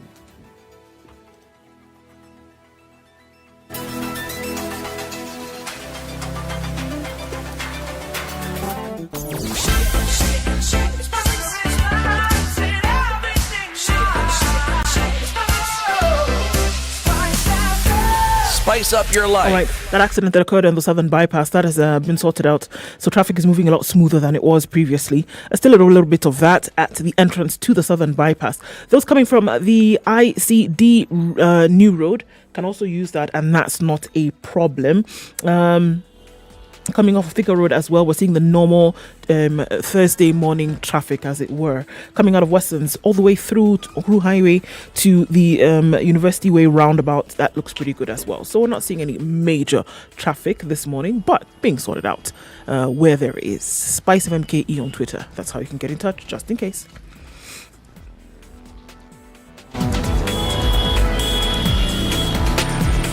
Sugar and spice and everything nice. Everything nice. Spice FM. Spice up your life. Mature, intelligent talk every morning. Spice up yourself.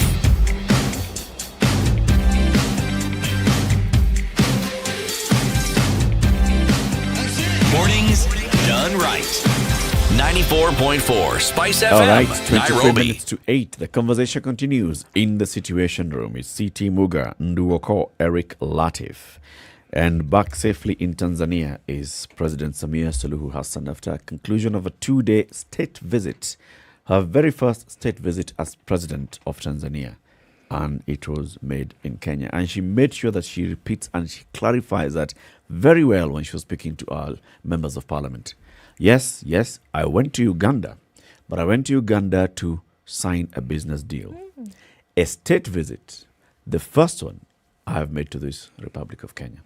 And I believe that, and she even went further to say, it's very important that you when you move, ukiwa mpangaji, when you move into a new estate, know your neighbors.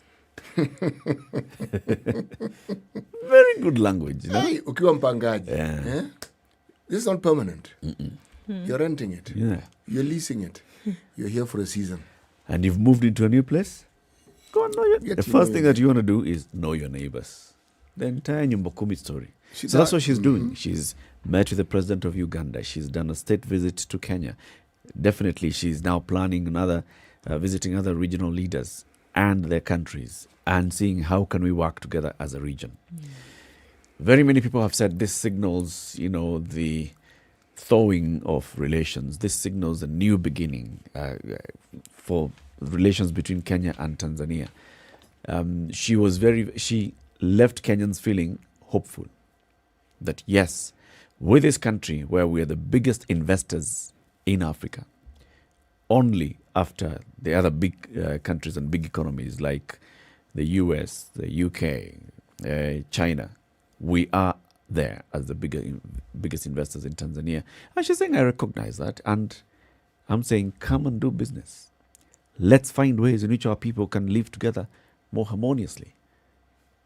Big messaging there coming from a president of Tanzania. And especially that one where he said, you loved it, City, when she talked about hapa Kenya mko na uhuru wa kufanya biashara na kule Tanzania kuna suluhu. Beautiful. Freedom and solutions. Everything there. So what is it that then you'd say that very many Kenyans felt after the visit by the Tanzanian president? We want to hear from you. 0719-012-600. What do you feel after the visit by President Samia Suluhu Hassan of Tanzania in terms of the relations between Kenya and Tanzania, in terms of the opportunities that abound in the region, in the formation of the East African community, in terms of even bringing all the dissenting and warring factions within the East African region together? She's coming out as the one person who can actually make everybody sit together on one table and have fruitful conversations. The issues that are there between, Uganda and Rwanda, Tanzania and Rwanda, in the region, maybe she can actually just sit and say, jamani ndugu zanguni, kila kitu ni kuzungumza. Yes. Mazungumzo yatalete suluhu. Hey. But how right she was. Consider that the problems we have in the region are what you'd call normal family problems, the TIFs. You don't just want them to suddenly get overboard. For instance, where diplomatic officials are being recalled. That usually signals that things aren't going really well. As long as people are in discussion, then they're disagreeing, that's human beings do that when they interact. But then there are always individuals in societies, as in families, people who are always spoiling for a fight and who are only too eager to ensure that things go bad. They're that way inclined. They seem to thrive when there's something chaotic happening. They seem to thrive when something is, should we say, there is less turmoil than there is peace. Now, these are the elements that you want to not just lay to rest, but shunt aside. So when you make those overtures, you limit the space within which these organisms can actually thrive, where they can proliferate their venom and all the nasty things that they allow to happen, all for a little gain in maybe the Kenyan shilling. Yes. I think for a lot of the things that she said yesterday, or a lot of now the agreements that were then made, I think there's this, just from the comments that you saw then coming out, there's a certain appeasement that has taken place. And maybe now folks feeling whereby there was frosty relations, that there truly is a thawing out. We did see Tanzanians now being welcomed to do business and to work in Kenya without work permits. President Uhuru Kenyatta did assent to that and is waiting for that to be, and I guess the country is waiting for that to be ratified. It is that you will see there was an almost unspoken tension, like we were alluding to earlier, then between citizenry in Tanzania and citizenry in Kenya, for whatever reasons they felt, best known to them. But it seemed that with the things that she was able to say as the president, to say, look, you know what, we can come together and talk about these things. We can sort this out. And from what people were saying, it's almost as though she put a pin in this balloon that had some kind of tension to say, okay, guys, we can actually talk about these things. And really, what is the problem? Let's sit down and let's sort it out. And I think it gave a little bit of a sigh of relief for a lot of folks then who were dependent on that. You have some Kenyans who've lived, worked, gone to school in Tanzania all their lives. You have some Tanzanians who've done that on the Kenyan side for the longest time. And I don't know that previous visits have been that kind of welcome. Has there been a problem? Let's now sort it out. So I think it took a different turn in terms of then what will happen in the future with the way in which she welcomed discussion and welcomed brotherhood. It may sound like platitudes, but what the Tanzanian leaders, the one common thing that they keep saying that we are one people, it's actually true. It's actually true. If you look at the commonality, yes, of our peoples, in the absence of these borders that were placed upon us, what do you consider to be a situation where, for instance, an entire community was simply cut in half or 3/4, or you have one community in this country, but the bulk of them are in yet another country? The commonality that you share is something that you cannot erase. It doesn't matter what you do. Yeah. You can't do away with it. It's like, to understand it, consider the provinces, as we then called them. Imagine that there was a barrier within these provinces. I mean, we're used to having a country, but then that's what happens when you put those borders. How exactly does that change things? Remember, all these states that have a federal system have understood this, and that's why they have that system. They say, look, folks, yes, there are these differences, but we can have an umbrella under which we can all function. So enjoy your little autonomy here. But this is what we do. And what I have always found strange and tragic, the East African community worked even before the EU. That thing was working. We had a common currency. The Kenyan shilling, Tanzanian shilling, Ugandan shilling, it was the shilling. And people, do you know the number of Kenyans who studied in Tanzania, the number of Kenyans who studied in Uganda, and vice versa? It was a beautiful thing to, in fact, the conspiracy theory had that I dawn on from time to time comes into play, and I wonder who didn't like this thing, because there are people who are not comfortable with this large picture. Okay? They want their own little microcosm that they can control, because if you have in East Africa and you're a kingpin in Kenya, it becomes a bit difficult because it's a shared kingpin. You're not the only kingpin. It's like somebody wants to be the lord of this particular area that they have, and spreading the wings becomes tricky, because then you have to contend with issues and situations that you can't easily control. But we had it. We had a functioning union, and it functioned well for a very long time. And you've brought in a good point, because even all those things that you're talking about, the non-tariff barriers, the free movement of goods and people within the East African community, this is not a new conversation. No. It's a conversation, in fact, not even going back to the days of the 70s before the breakup of the original East African community. Right now, with the current East African community, among the things that they've been working on, and a lot of progress was being made initially in the Kibaki administration, in terms of, okay, so we've come up now with the protocol, so how do we go about implementing the protocols? Then things just go quiet. And we cannot say it's because of one side or the other. The East African community has 5 countries. Yes, it used to be 3, now there are 5. So with all these countries, why isn't that we have not been able to move to that next step?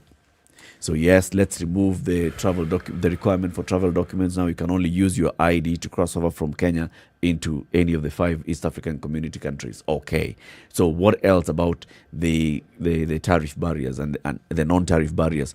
What can we do about them? This conversation started getting to a point where on paper, the plan is to have an entire federation, in fact, having one government, the East African Community Government as one.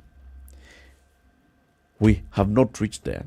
We get to a point where things just go quiet. They appear not to be moving. Who is it that does not want to make it move? Even now, as the two presidents sat and were talking about, the non-tariff barriers, I was sitting back and thinking, this is not a new conversation. No. Whenever you meet as EAC, at the EAC summit, you talk about the same thing. When you meet as leaders and any state visit by any regional leaders, you're still talking about the same thing. When the president hosts Kagame or Kagame hosts Uhuru, same conversation. Kikwete, Magufuli, with Uhuru, with President Kibaki, same conversation. Now with Suluhu, same conversation. But you know what is interesting, Eric, is that the citizenry of these countries already have an East Africa that functions. Among ourselves, we move around East Africa and we do things. It's these details that we rely on our chosen leaders to ratify.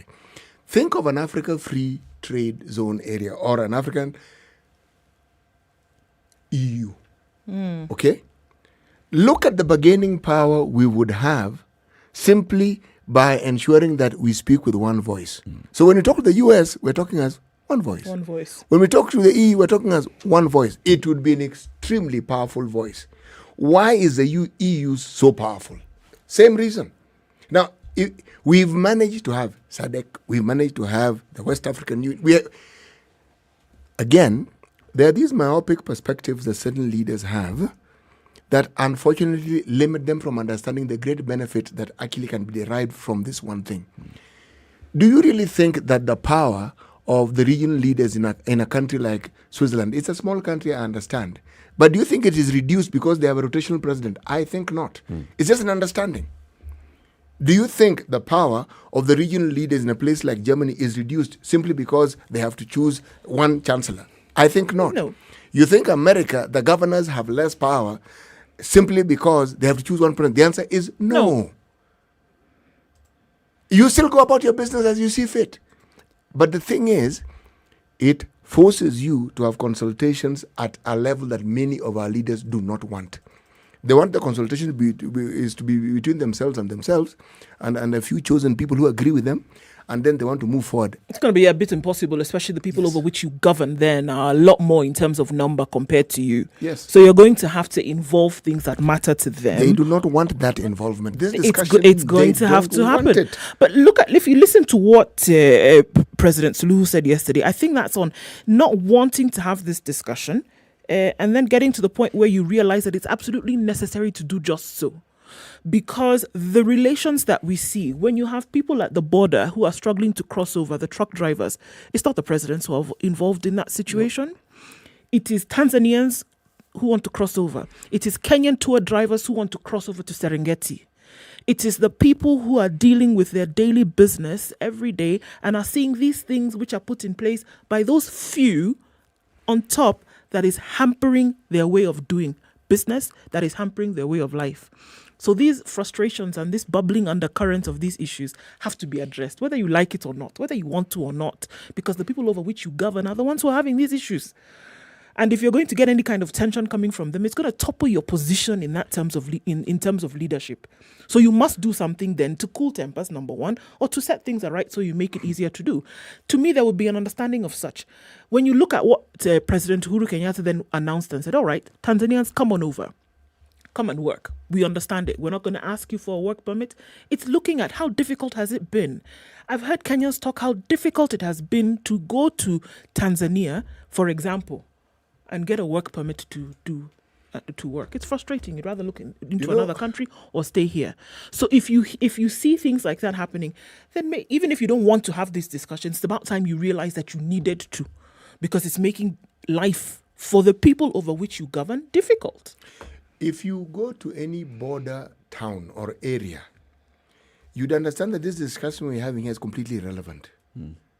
Because people cross over. It's not a fence, huh? It's this invisible line they call a border. And one or two, you'll find people from one country going to a clinic in the other one. You'll find people from this country, not country, going to the other country for school. Marketplaces, they share. None issues whatsoever. And even crossing over to the other country, believe me, it's a non-issue. So that is why I bring in the discussion of there are individuals who do not like that. And they'll make a big issue about it and point to things which I sometimes feel they're the ones who've created. They've created the nonsense so that it can look like, this thing isn't really very good for the rest of us. Ask yourself a simple question. There's something we Kenyans have, and I'm going to use the word attitude, towards our neighbors. We think we are better than our neighbors. And people, you hear it in conversation. No. You don't ask, we're better. We are good, yes. Case in point, you hear people talking about the coast. It's derogatory. You hear people saying, those people at the coast, they don't really work hard. This is the problem of not traveling and not understanding how climate affects the way people go about doing things. Over the years and the centuries that these people have lived, have they gone about the business and met their needs? The answer is yes. Any climate like that one necessitates that you function differently because it is hot. So you either wake up early, and by a certain time you stop working, and then you always stay up late. When the sun goes down, you work late.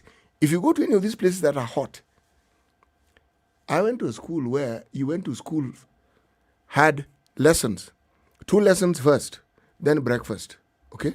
When you start to school before 7, okay? School class. You have breakfast, then you go and have 4 lessons. You end up with 8 lessons, but by 2:30, you're through with lessons for the day. Cool down. Because at 2:30, it is so hot, you can't even think. Okay? So all I'm saying is, there are perspectives that you have, and when they seep down and people get to understand this is the attitude you have towards them, they will not treat you in a friendly manner. Because essentially, you're disregarding them. We do this among ourselves. We understand each other. Okay? We call each other names. Among ourselves, we understand each other perfectly well, and you know where someone is coming from. But you export that attitude to another country, they will not welcome it. You've repeated that thing very many times this morning, City. I have. About, Kenyans and maybe exporting their attitudes and their mannerisms to another country, and maybe that is... But for a long time, like you say, we have lived this way. We lived with one another. Kenyans have lived in Tanzania. Tanzanians have lived in this country. When the MP Jaguar was talking about the Tanzanians who are working in his constituency, it's because they've been there for a long time. And the people in that constituency are okay. They don't have a problem. They're fine. They understand. So this person is from Tanzania. They're here. They're doing business. They come. They leave. They go.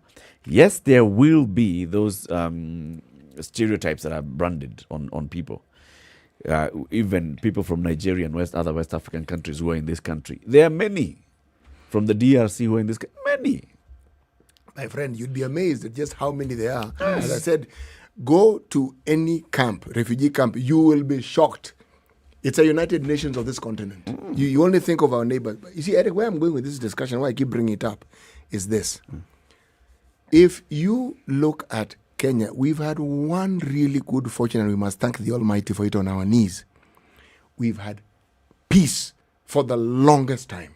And any turbulence disturbs us so much, we really never want to go back there again. Some of our neighbors have not enjoyed that peace. Now, because of our blessed geographical location and that relative peace, no, it's not relative, it's peace, we've been able to do things that our neighbors have perhaps not been able to do. So, in a sense, we've had an advantage that even the rest of the world recognizes. So, we've been a hub for many things. We had the first UN complex here. We've had many firsts.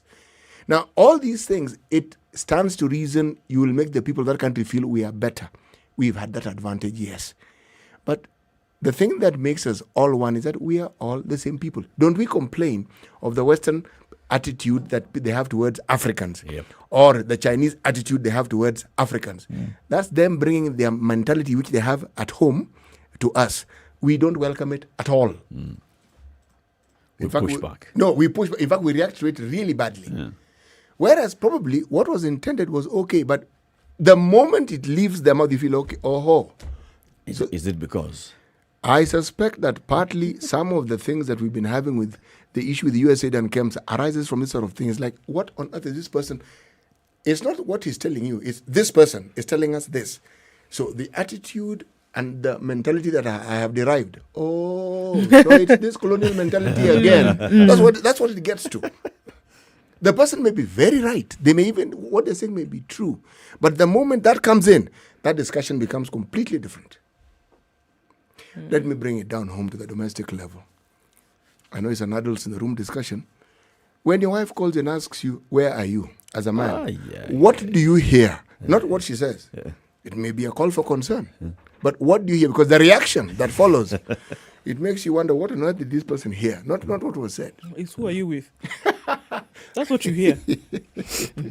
So, again, that's why I keep saying, let's try and understand what it is that our neighbors see in us that they consider negative from their perspective. This one has to do with how they see it, not how we see it. Yes. So, do you see some positivity coming out of Tanzania in coming days, in coming years? Actual realization of this. Eric, let me tell you this. If you look at the net resources the East African community, as we call it, has, if we had a functioning East African community, we'd be a serious powerhouse. Serious powerhouse. Big. On the globe, we would be powerful. You need to visit South Africa, for instance. I'm going to give you an example. To understand how those who ruled it for the longest time understood this. Theirs was negative in that put these other people down and let them stay down. In fact, make them subhuman, and then we continue. But you know what? Because they could harness those resources on the back of many people, they got to where they are. We don't need to do that. These resources can be harnessed because we have the human resource, and it keeps growing. And the resources that we have naturally within our countries can help make the lives of these people different. But we spend most of our time squabbling, fighting, and then there are those who are more focused than the rest of us. They just set their minds to stealing, and they just keep stealing steadily. And here you are squabbling. As you're distracted. Yes. As you're distracted with very many other things. Those are focused people. Keep it right here. The conversations continue to the next hour. This is the Situation Room. In the next hour, let's have a conversation about NHIF. I know there are very many questions that you'd like to ask about NHIF.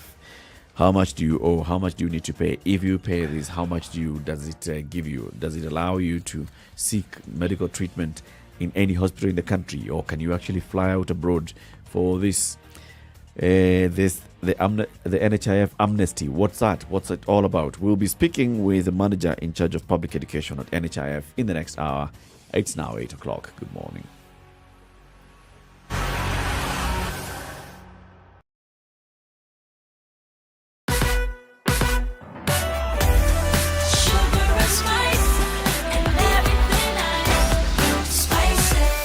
Spice up your life. 102.5 Spice FM. Kisumu. How it's changed ever so slightly on Mombasa Road this morning. Headed out, looks pretty slow as you're trying to then go towards the stadium roundabout. So that looks like it's normal in terms of what's happening right now. Coming off of Jogo Road. Also quite slow. On Gong Road this morning, slow traffic as you approach the City Stadium roundabout. It's going to take some time, but it doesn't look like it's anything too crazy. So we're looking at normal to normal traffic around the city today. If it does get any worse, or if you find an issue or a situation that we can help with in terms of information, let us know. The bypass is offering up great solutions this morning. And on Thika Road, the service lanes doing a good job of getting you where you're going in good time. Talk to us on SpiceFM KE on Twitter.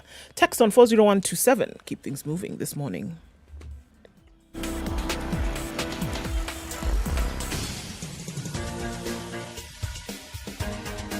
This is the Situation Room, the home of hard-hitting political commentary and penetrating insights about the state of the nation. This is a talk radio experience like no other. The Situation Room, a place for hard truths, debates, and elevated conversations. The Situation Room, witty, political, engaging, deep, controversial. In the room, we have C.T. Muga, researcher, academic, seasoned political observer, a fountain of wisdom in these politically uncertain times. Ndu Oko, Nigerian by birth, Kenyan by choice, communications expert, Pan-Africanist, a truth seeker and believer in people power, and Eric Latif, agent provocateur, the man in the chair, seasoned journalist, news hound, a man who believes in punching up, not down.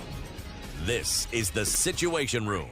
the only way to start your day. 2.5 minutes after 8, Kenya's biggest conversation gets on to the third hour of the show. Good morning and thank you very much for tuning in wherever you are, whether on SpiceFM, whether online, or whether on KTN Home, who will be with us for the next 1 hour. Let's hear today's proverb from C.T. Muga. Where a woman rules, streams run uphill. Where a woman rules, streams run uphill. You know, the thing that came to my mind when I was thinking of this program when I chose it is a question that I asked my mother and I asked my parents when I was now grown up. I said, you had this number of children, okay? We now have a very clear idea of how much you earned, how much you earned. How did you people manage? I mean, honestly, how did you manage? How did you manage to juggle all this and ensure that we ate and there was this and there was the other and there was the other? Because I was now looking at myself and I was earning more than my parents had earned before. And I was having difficulty coping. Okay. How did you? Usually the response was a little laughter. And I was told things were cheaper then. I said, no, I've done that maths. And still. And still. Yes. It is the female factor. Because it is my mother who essentially ran the home. And somehow she had a knack for knowing what to do, how to do it, when to do it, etc. My father had the big picture. But with time I realized my mother also had the big picture. Yeah. She had a bigger picture. Yes, because she bothered with the details that made that big picture. Yes. It's the attention to detail that makes the difference. And either you have it or you don't. True. You have it or you don't. So the timing of today's proverb has nothing at all to do with the visit by Tanzania's leader, who is a woman. No. This thing was actually written. I prepared these things 2 weeks in advance. Right. Yes. So this was... You're wasting your time explaining to Eric Lass. No. I'm not wasting my time. I believe him. I have been. I always believe. I have been influenced by that TED Talk discussion, and I want to inspire him to believe me. Oh, wow. So I'm going to keep repeating it. Remember, it works because you hear him, he keeps referring to me. You know, CT, you said this. I've inspired him. Onto remembrance. Yes, I've also informed him. So it's not wasted effort. Okay. Well done. That's true. Yeah. So let's talk about health insurance in this country. Healthcare. One of the things that we've talked about is the Big Four agenda, and one of the key cogs and pillars of the Big Four agenda is universal health coverage. One of the critical components of universal health coverage is insurance, so that everybody is able to pay into some insurance scheme, and then that insurance scheme, when we pull in money into it, it then is able to help us access healthcare facilities or healthcare that we need at whatever part of the country, in whatever part of the country. So NHIF comes into this discussion. We've had conversations with NHIF before, with what they've been working on, the strategic plan, the reforms that they've gone through at management level and governance, looking at how best to then manage this particular resource, and encouraging more and more people to contribute towards NHIF, so that as more people contribute to this pool, then NHIF has more money than it's able to give to those who come in need. And you know, there are very many people who will tell you their story of how NHIF came through for them at a critical point in their life.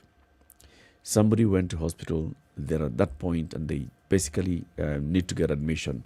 And NHIF, just because they are up to date with their NHIF contributions, they're able to then just access services, depending on, of course, on the level of facility that you're going into.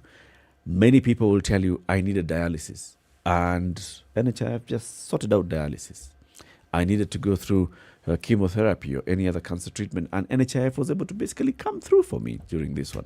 So you can talk about very, very many positive stories that have come out of NHIF.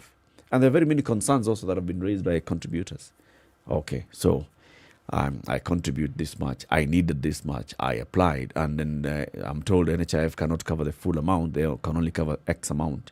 And I was asking myself, so how do they determine how much they want to cover? How do I regularize my account?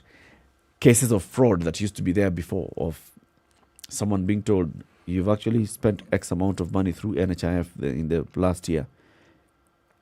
And someone tells you, I haven't gone to hospital in the last year. Fraudsters were in the system. And there's been that attempt at getting rid of those fraudsters in the system. So the whole story of NHIF is big. Yeah? It's a big story. When you've talked about this city many times, you have gone ahead and, as you're engaging with the communities and you tell people, okay, you know what, take advantage of NHIF and what NHIF can offer you. What kind of feedback do you get from people? Well, first of all, it's alien. And then they believe that it's something that is meant for other people, especially other people who live in towns. And underlying this is that they actually don't believe that you're going to pay this minimal amount. And at the end of it, you will actually get the services that often are back-breaking and require harambe for you to actually achieve. I actually managed to do this. I decided, let me put these theories of mine into action. And the local border group in my village, I spoke to the young men. And as usual, they told us, we want this and we want the other and we want the other. And I said, folks, let me ask you a simple question. List down the things that bother you the most, the things that, and of course, health was one of them. And I said, now, what if I told you that I can help you find a solution to your health problems? He said, the usual. And I said, okay, how much can you, or your 30 of you in total, how many can you each contribute on a daily basis? He said 50, 20, 30. I said, no, you'll default. Make it 10 shillings. Every day. Can you do that? Yes. Now we need to open a bank account. I didn't do any of this. I just said, this is what you need to do. Then they have a leadership, but they all have leadership structures. They went to the regional hub, they talked to the NHIF person, and they registered that group of theirs. They were told even what to do, okay? And they kept contributing. And I told them, when it gets to this amount, talk to these individuals. They will tell you how you can pay, and you will all get a cover. And the cover is for you and your family. Now, I knew that the scheme was working in two ways. When somebody once called me and told me, you know that thing that you told us about is working, I didn't know who it was. I don't know what he was talking about. I said, first of all, who are you and what thing? He said, remember that thing about the card and hospital? I said, yes. He said, I was sick. My child was also sick. Went to hospital. It worked. I said, explain. And he explained. Now, all I'm saying was it took that particular experience for somebody to actually need it. I think he just went to figure out, does this thing work? And he was calling me to tell me it actually works. Getting a message across, I felt, would only work if they were contributing to it and they were seeing the benefits of it. Not me telling them and saying, I'll help you do this. The help was the advice and the knowledge. And when they went, they realized the thing actually works. Now, if you don't have it, you can't know whether it works or not. But the testimony of people who've seen it work are very many. Because it is a system which works. I have used it myself when I've been unwell. Yep. And you think it is nothing. In those days, we didn't even have all these super covers. All you did was cover the bed. Man, it comes to a hefty amount. And all you do is produce the card and it's done. You just see the cost going down. So it is one scheme that for the most part has been an excellent scheme. But now with the population we have and the need to tweak it to meet the demands of the problems we currently face, that's a discussion that is worth having now. Let's bring in a manager at NHIF, acting manager in charge of public education at the NHIF, Gilbert Mugambi, joins us on the line now. Good morning, Gilbert. Morning, Eric. Morning, Drew. Morning, Muga. Good morning to you, and thank you very much for joining us. Welcome to the Situation Room. Thank you, sir. On behalf of the Board of Management of NHIF, kindly accept our sincere appreciation for this opportunity you've accorded us to be in the biggest platform, the most intelligent and mature talk show in the country. Say that again. They didn't hear. Say that again. Thank you for according us an opportunity to be in the biggest talk show in the country, the most mature and intelligent talk show around in this country. Thank you very much, Gilbert. Welcome. So let's talk about NHIF. One of the things that you're doing recently is you've talked about the amnesty for people who are contributing. So explain this to us. Before we even get to the amnesty part, the issue of NHIF contributions, how much people need to contribute, and how much then benefits they get out of it. Let's just start from those very basics. Thank you. Winston Churchill once said, the farther you look into the past, the farther you turn to the future. I want to take Kenyans back down memory lane and tell them that NHIF is a state parastatal that was established in 1966 as a department under the Ministry of Health. The original Act of Parliament that set up this fund in 1966 has over the years been reviewed to accommodate the changing healthcare needs of Kenyans, employment, and the restructuring in the health sector. Currently, the NHS Act number 9 of 1998 governs the fund. The transformation of NHIF from a department in the Ministry of Health to a state corporation was aimed at improving effectiveness and efficiency. I want to tell Kenyans the functions of NHIF. As I said earlier, the current act that governs NHIF is number 9 of 1998, and pursuant to that act, Section 3, Sub-Article 2A, the Act mandates NHIF to receive all contributions and other payments that are required to be paid into this Act or to the fund. Secondly, Section 3, Sub-Article 2B and Section 22, Sub-Article 1 of the NHIF Act mandates the Board of NHIF to pay benefits to members, stroke beneficiaries, in events they are admitted or hospitalized in any of the NHIF empaneled facilities. Remember, the same act mandates the board, in consultation with the minister and the chairman of the medical practitioners board, by notice in the Gazette notice, to declare any hospital, nursing home, or maternity home to be a hospital for purposes of this act. And the vision of NHIF is to be a world-class, universal social health insurer. And our mission is to contribute towards universal health coverage. Remember, we're in the UHC era, in provision of affordable, accessible, sustainable, and quality health insurance through strategic risk pooling and healthcare purchasing, of course, in collaboration with our stakeholders.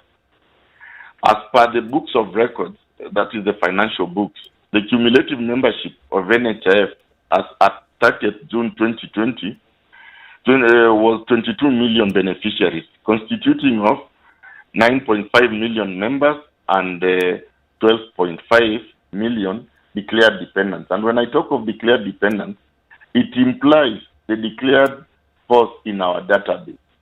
Secondly, it implies children that are served by the declared spouse or dependent or adopted children. Currently, NHIF has a branch network of 156 service points that are spread across the country, whereby we have 70 branch offices which are in the 47 counties. We also have 33 satellite offices, and members of the public can also access services in the 53 Huduma centers that are spread across the country.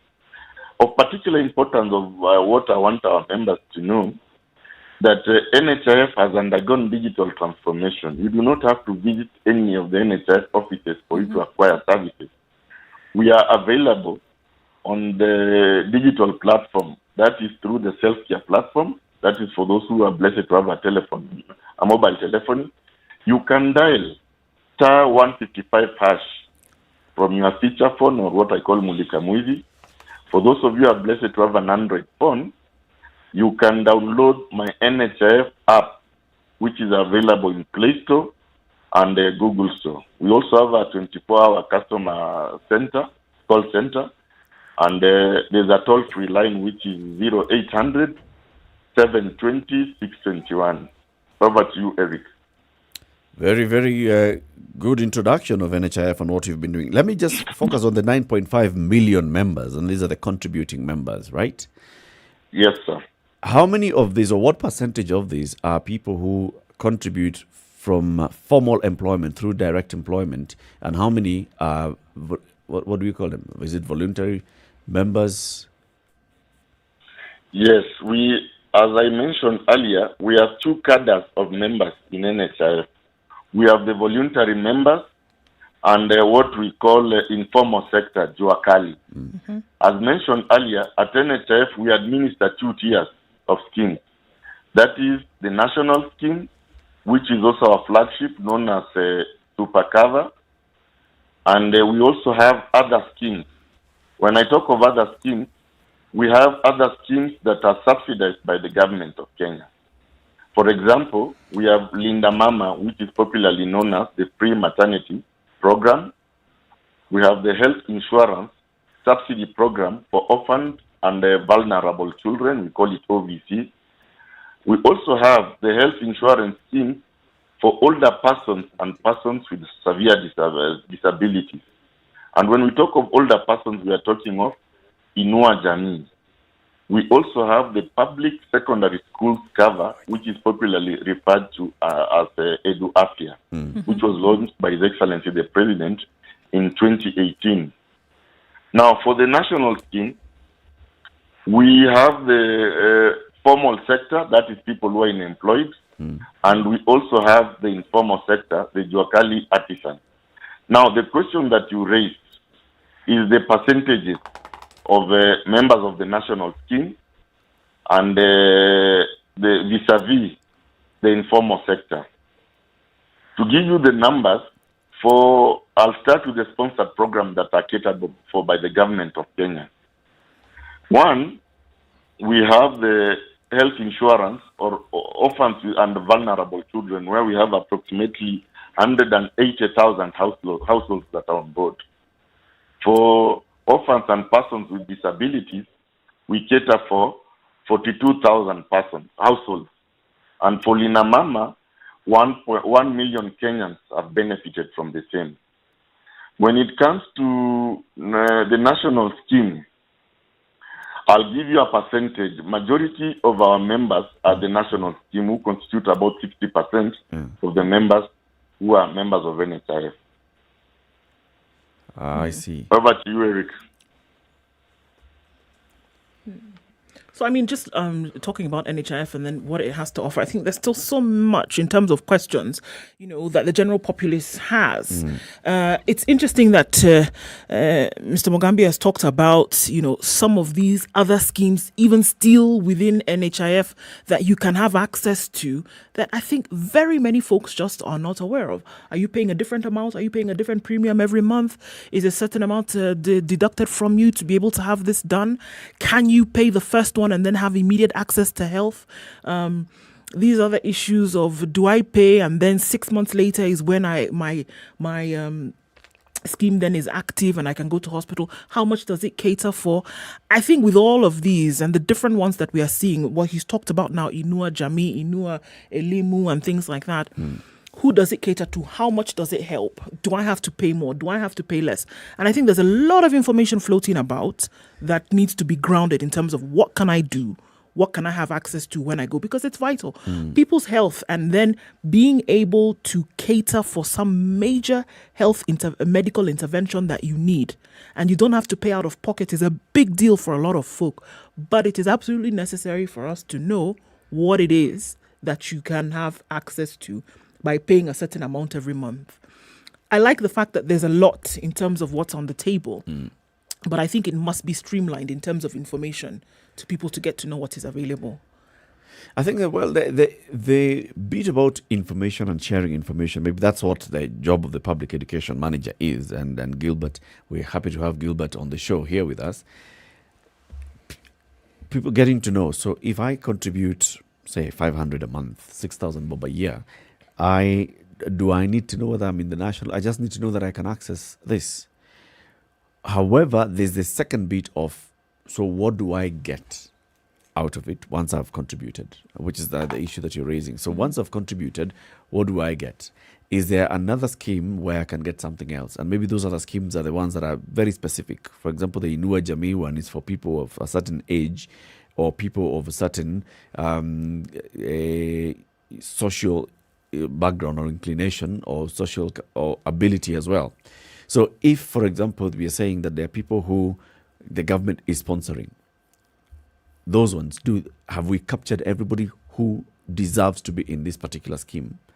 How do we, as the general members of the public, how do we get to alert the people that you need to go and register and get yourself registered, talk to the local chief who can talk to the local NHIF office, so that then you can get into this particular scheme and start benefiting from this scheme? Because all these are the very, very big schemes. And we still have Gilbert Mogambi with us on the line, acting manager for public education at the NHIF. With all the schemes that you've just told us, Gilbert, and that's the question that Ndu was asking, perhaps Ndu actually you can ask him again directly. So, I mean, there's some that you've mentioned. How do people know who then is eligible for what? And then how does that take care of everybody? Because, I mean, just days ago, having a conversation with someone, and she was of the opinion that if she made a payment, for example, for her dad, that he could have access to, these resources for their health needs immediately. So how do we know who fits into what basket with these themes that the schemes that you've mentioned just now? Or is it the basic minimum that everybody needs to know? You pay your 500 shillings, you pay your 1,700 shillings per month, you have access to healthcare. What exactly are we saying now? Now, remember, NHIF is a statutory act that was set up by Parliament, and there are two cadres of persons who should join. For people in formal sector, that is people who are salaried, their contributions are pegged on their income. We have a graduated scale. Yeah. Now, for people in the informal sector, when we talk of informal sector, we are talking of retirees, Luakali artisans, Mama Mboga, and others. They can become members by paying 500 shillings, which is the premium for retirees. So in case of the person you mentioned, and this is 500 a month. 500 a month. Yes. Remember, our super cover is the most reliable, accessible, affordable health insurance scheme that offers you and your family unparalleled health benefit packages. Perhaps I'll talk about where the rubber meets the road. What are you entitled to as a member of the super cover? One, as a member of the super cover, you are entitled to inpatient treatment. And when you talk of inpatient treatment, it's whereby you can be admitted in any of the NHIF accredited facilities, and you can be able to access services, whereby you can be admitted for a period of 180 days or 6 months, whichever comes first. And if you exhaust limits, you can always write to the Minister of Health to consider your case on need basis, and you can be attended to. The other benefit package that they're entitled to is the maternity benefit package. When we are talking of maternity, we are talking of normal delivery, which is popularly known as spontaneous vertex delivery. We are talking of cesarean section. For normal delivery, we pay in NHIF declared facilities, we pay up to 10,000 shillings. For the cesarean section, we pay up to 30,000 shillings if you are admitted in any of the NHIF empaneled facilities. Now, the other benefit package that they're entitled to is outpatient benefit cover. They can go to any of the NHIF accredited facilities, and they will be treated. That is, they'll be able to see a consultant, a medical officer of health. They can be able to get services from a psychiatrist or a nutritionist for purposes of outpatient benefit package. The other package that they're entitled to is the renal dialysis package. When we talk of renal dialysis, it caters for the hemodialysis for the needed care plan for the patient, including specialist reviews, nursing and dialysis, intracare, dispensed medication, and routine laboratory tests. We are talking of full blood count, liver function test, creatinine, and others, and of course, counseling and follow-up. And under our renal dialysis benefit package, you get 2 sessions per week. And I want to tell Kenyans that NHIF is obliged to pay for every session you undergo dialysis. We pay 9,500 shillings.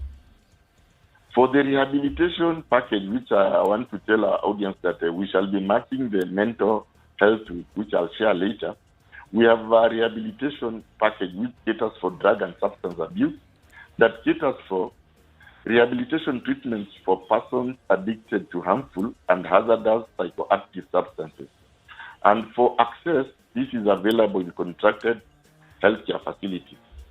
And the limit is one treatment session per family, whereby we pay 60,000 shillings for 90 days admission in those facilities. For the radiology benefit package, and when we are talking of radiology, Eric, we are talking of magnetic resonance imaging, that is MRI, computed tomography or CT scan, and this is available in NHIF contracted facilities. And for an MRI, we cater comprehensively at a rate of 15,000 shillings. And the family is entitled to 2 images per card. Same case to the CT scan. Yes, for the surgical benefit package, for your 500 shillings, members are entitled to the surgical benefit package, which includes, among others, transplant, with the exception of cosmetic surgery. And it is categorized into 3 categories. We have minor surgeries, whereby members are entitled to 3 minor surgeries per card per year. We have major surgeries, and when we are talking of major surgeries, we pay up to 130,000 shillings. And a card entitles a family to 2 major surgeries per year. And finally, we have the specialized surgeries. We are talking of organ transplant, open heart surgery, total hip replacement, and others, whereby we pay up to 500,000 Kenyan shillings. You know, Gilbert, there are very many questions that I'm sure many of your members have. And if you just agree to this, let's have a couple of minutes where we hear some of the questions that your members would have, some of the concerns that they may be raising, or some of the issues that they may want addressed. You can have a conversation with Gilbert on 0719-012-600 right after this break. Time for us to take a break at 29.5 minutes after 8. This is a Situation Room. It's Kenya's biggest conversation on SpiceFM, KTN Home, and online. Keep it right here. We'll be back shortly.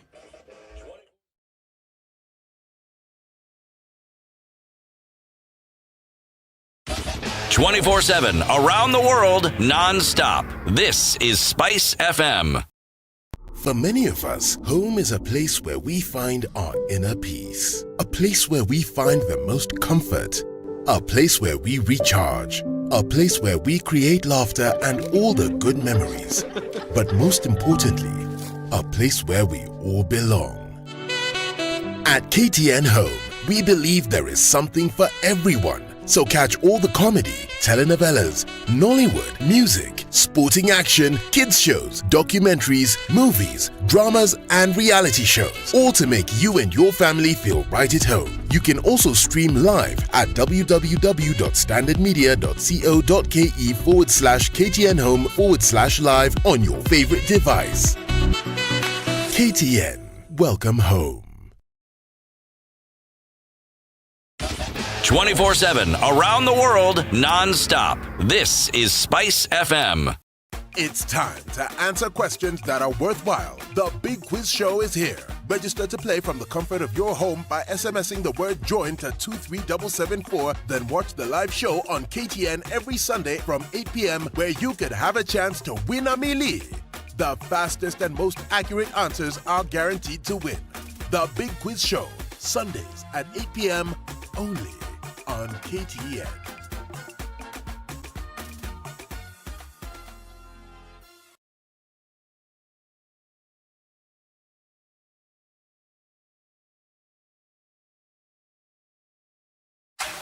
The weather with Spice FM. It's mostly cloudy this Nairobi morning at 18 degrees. It'll go to highs of 24 today.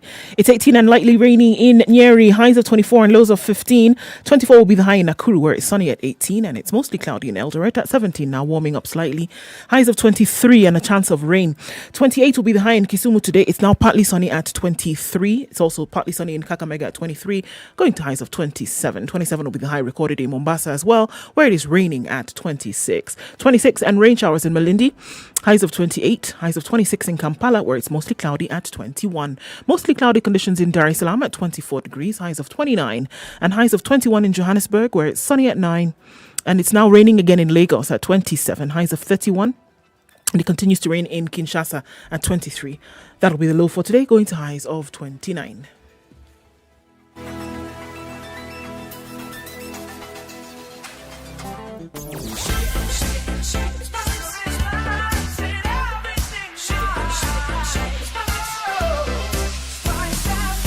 Spice up your life. Okay, so Ngong Road looking a bit crazy right now as you're trying to head towards the city mortuary roundabout.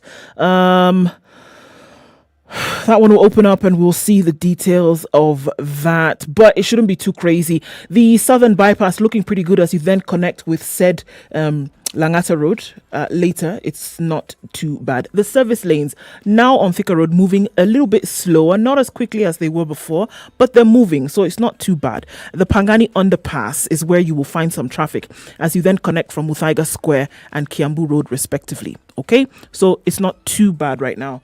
Where it is a little bit crazy is Jogo Road, heading out towards Landis and into the CBD. This one needs some patience. We're just going to have to stick to it, guys. Take a look in half an hour and see how that has changed. SpiceFM KE, that's how you can get in touch, just in case.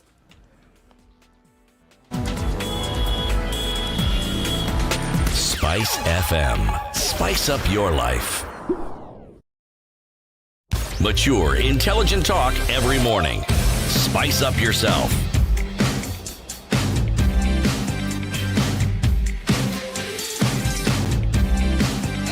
Mornings done right. 94.4 Spice FM, Nairobi. 9 o'clock, Kenya's biggest conversation continues. With you in the room is Siti Muga Nduoko. Eric Latif. With us on the line is Gilbert Mogambi. He is the acting manager for public education at NHIF. Very many questions that people have on NHIF that they'd like, just to clarify here and there, one or two issues here and there on NHIF and what it needs to do. And that's why we want to hear your call this morning, 0719-012-600. I see Paras Shah is on the line from Mombasa. Paras, just hold on, we'll get you online with Gilbert Mogambi shortly so that you can ask this particular question that you have. And if you've got a question, it's 0719-012-600. He has talked about the very many benefits that you get just being an ordinary contributor to this scheme. Inpatient treatment, you get maternity care, you get dialysis 2 sessions a week, you get rehabilitation for people with who are addicted to substance abuse. You get radiology, surgery, and surgical services. This and many other benefits that you get as a member of NHIF, as a contributing member of NHIF. I'm sure we'll ask some of those questions. At what point do you become a defaulter?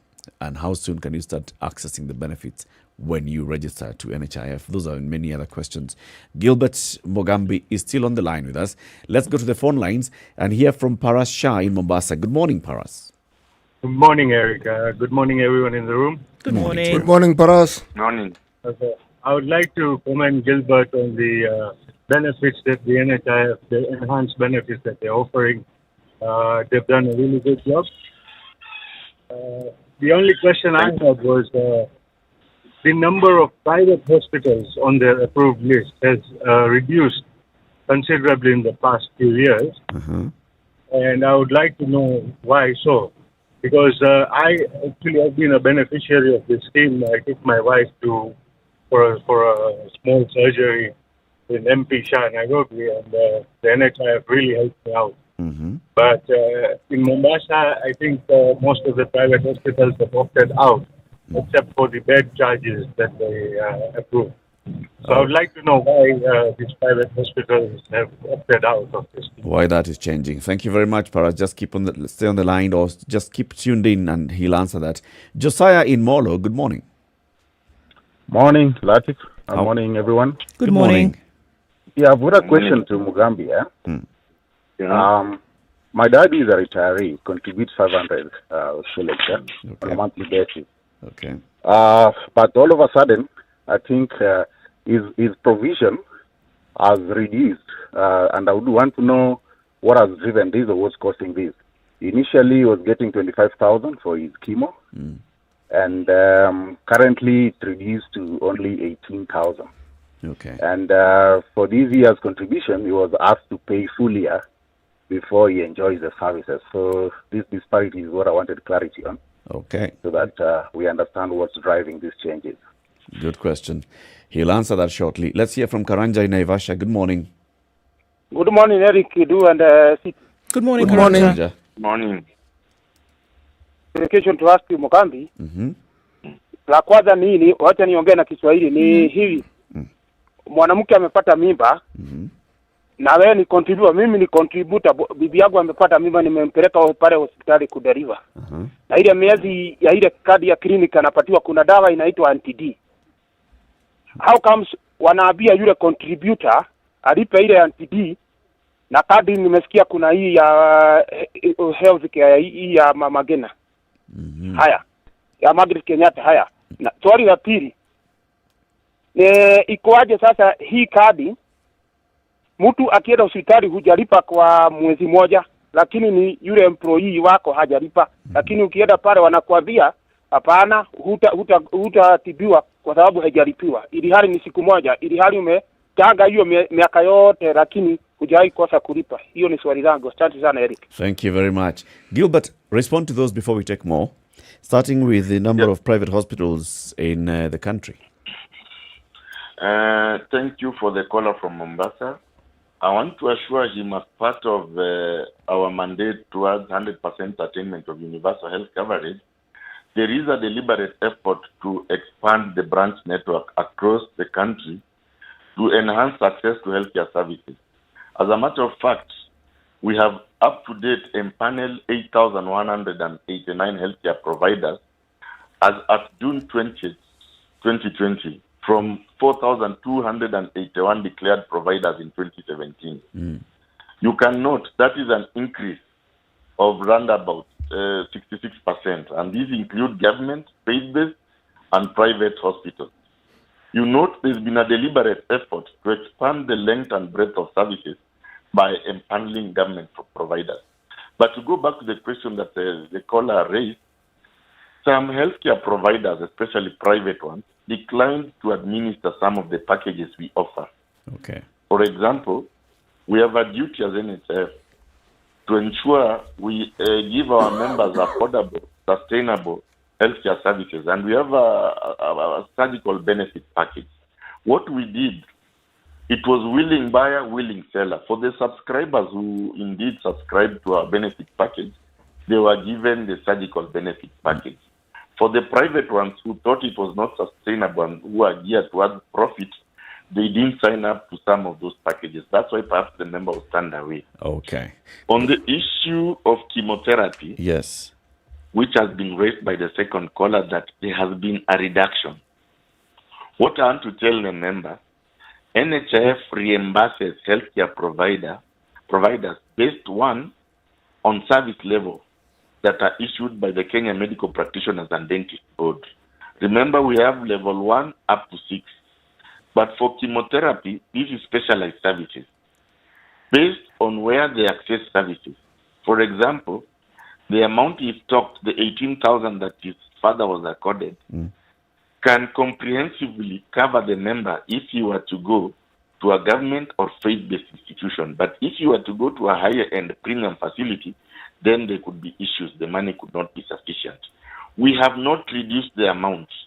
We still continue catering comprehensively for members who hail from cancer. We realize that cancer is indeed a national pandemic which members need to be supported. And what we've done, we've even extended the breadth of the cancer oncology package by including PET CT scan that is now offered at Aga Khan Hospital. Okay.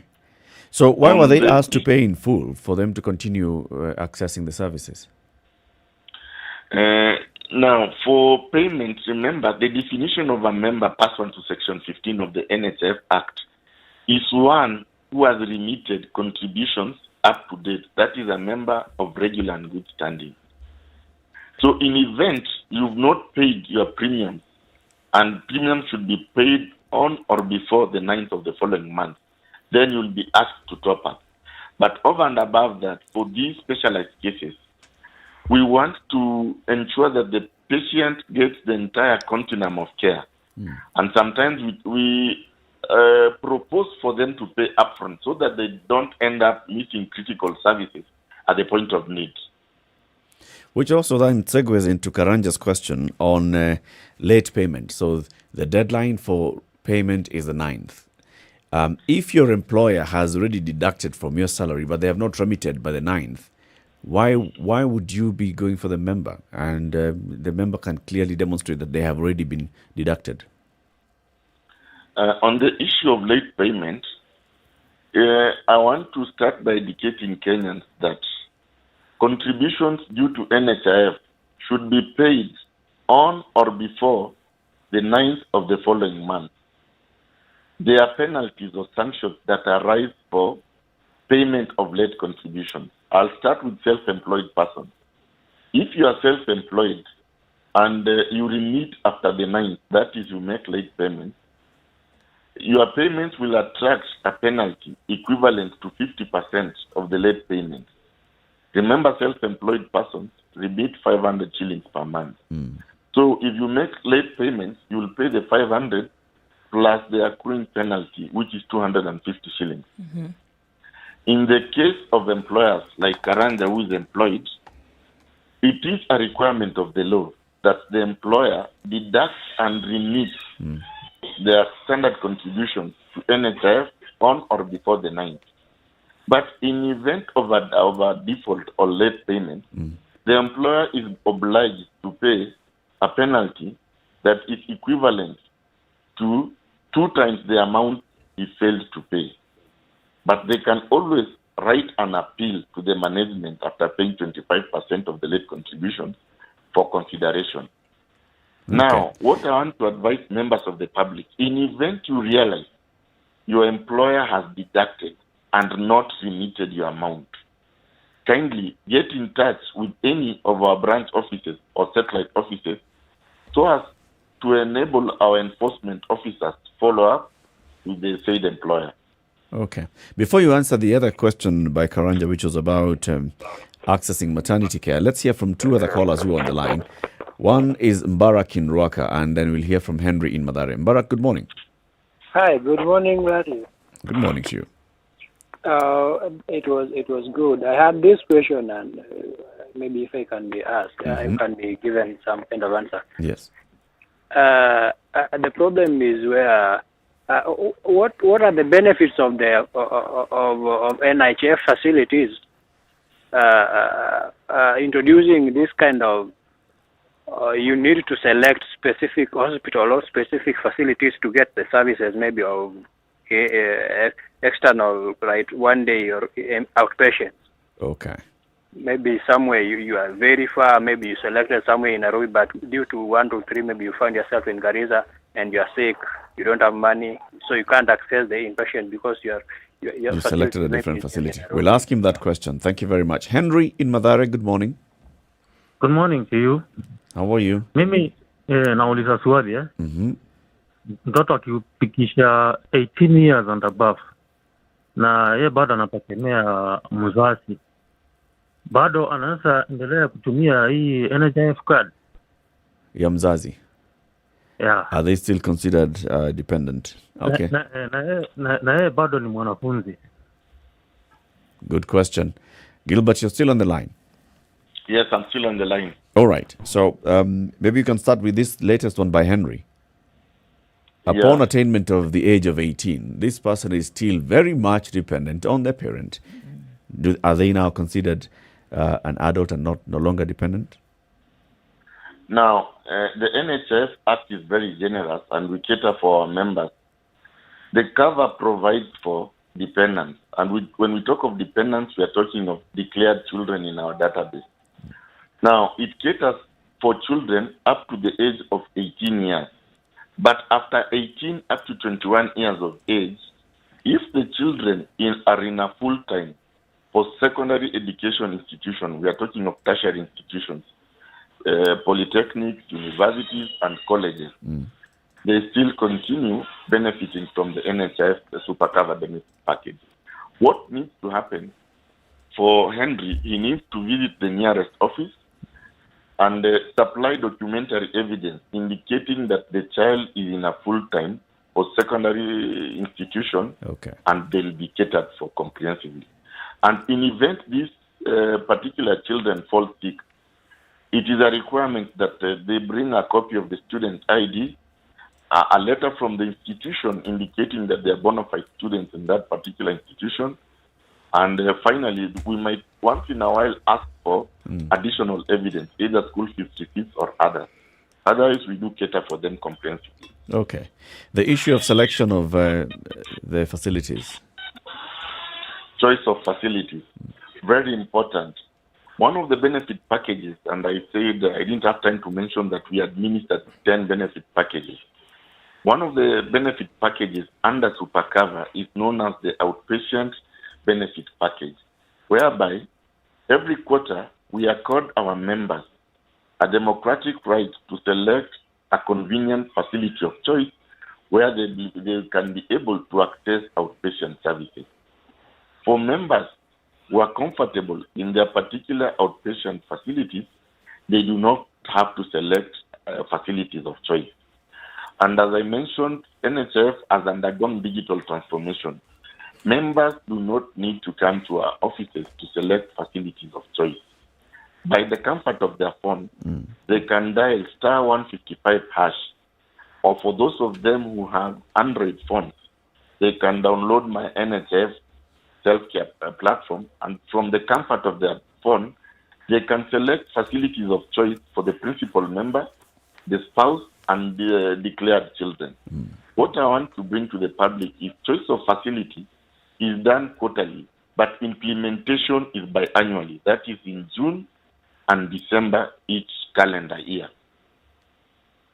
Okay, so Gilbert, as we conclude the conversation, respond to this question by Karanja. So, wife expecting to get the full benefits of maternity care, and then questions are raised that the principal member has to pay for whatever he was calling Auntie-D. I want to first of all, apologize to Karanja, because at NHIF we have a comprehensive package for expectant mothers. We have the free maternity cover, first of all, that was rolled out for indigents under the Health Insurance Subsidy Program. We have the NHIF maternity cover that caters comprehensively for normal delivery at 10,000 and for cesarean section at 30,000.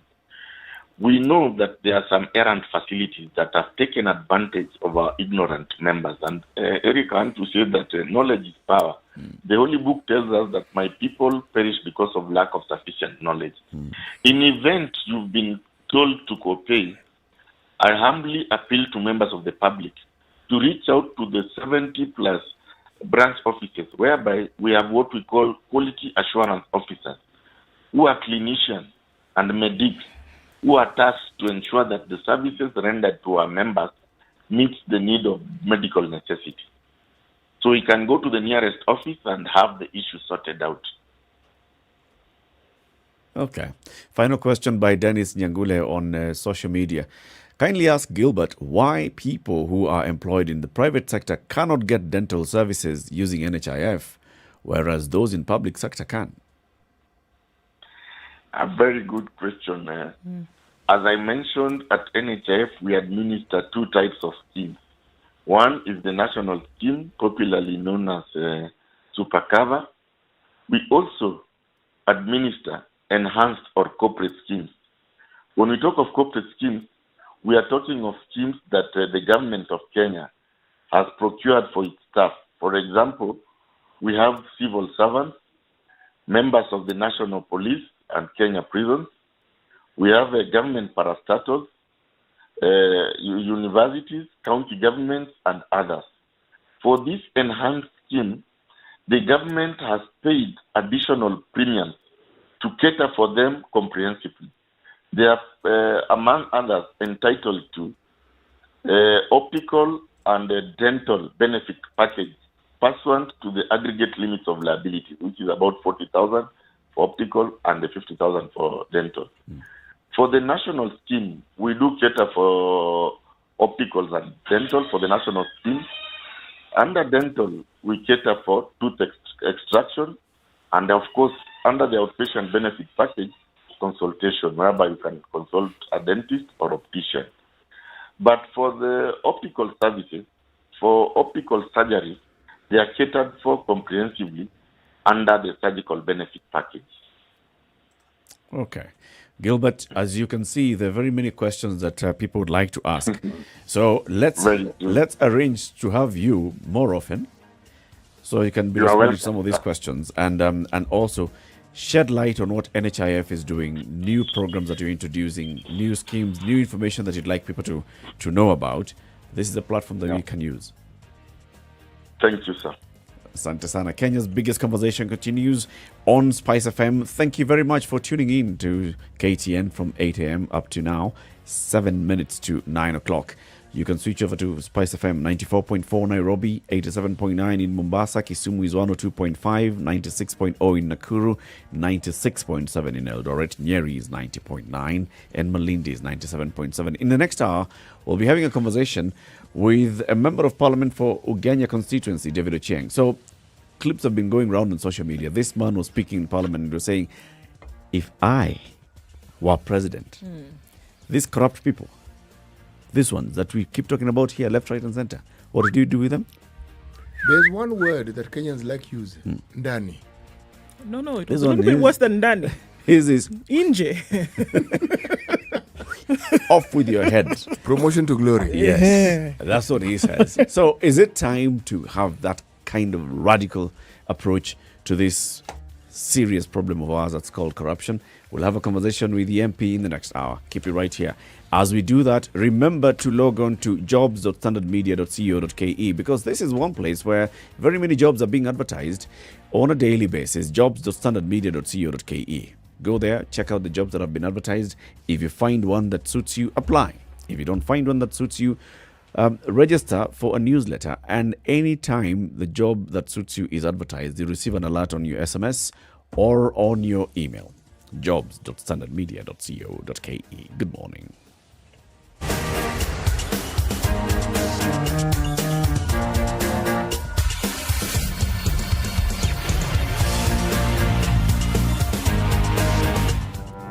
Have you seen them?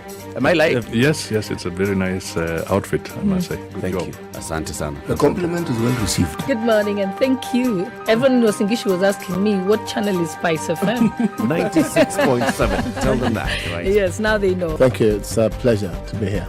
Pleasure to have you. you. What a beautiful studio, my friend. I've been to other radio stations, but I've never seen anything like this. Thank you. And it's very nice to be in a modern studio. Absolutely brilliant.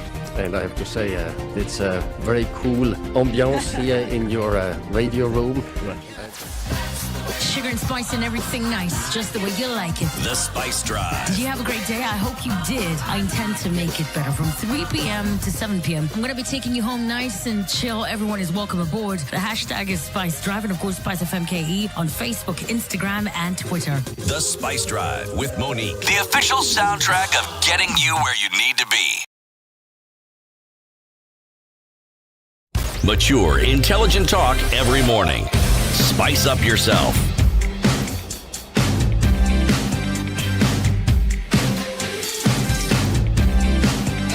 Mornings done right. Okay, it's 4 minutes. 94.4 Spice FM. Every time we have NHIF, the kind of questions that are asked by many people who want to know something, one thing or the other, it's because it touches on people's lives directly.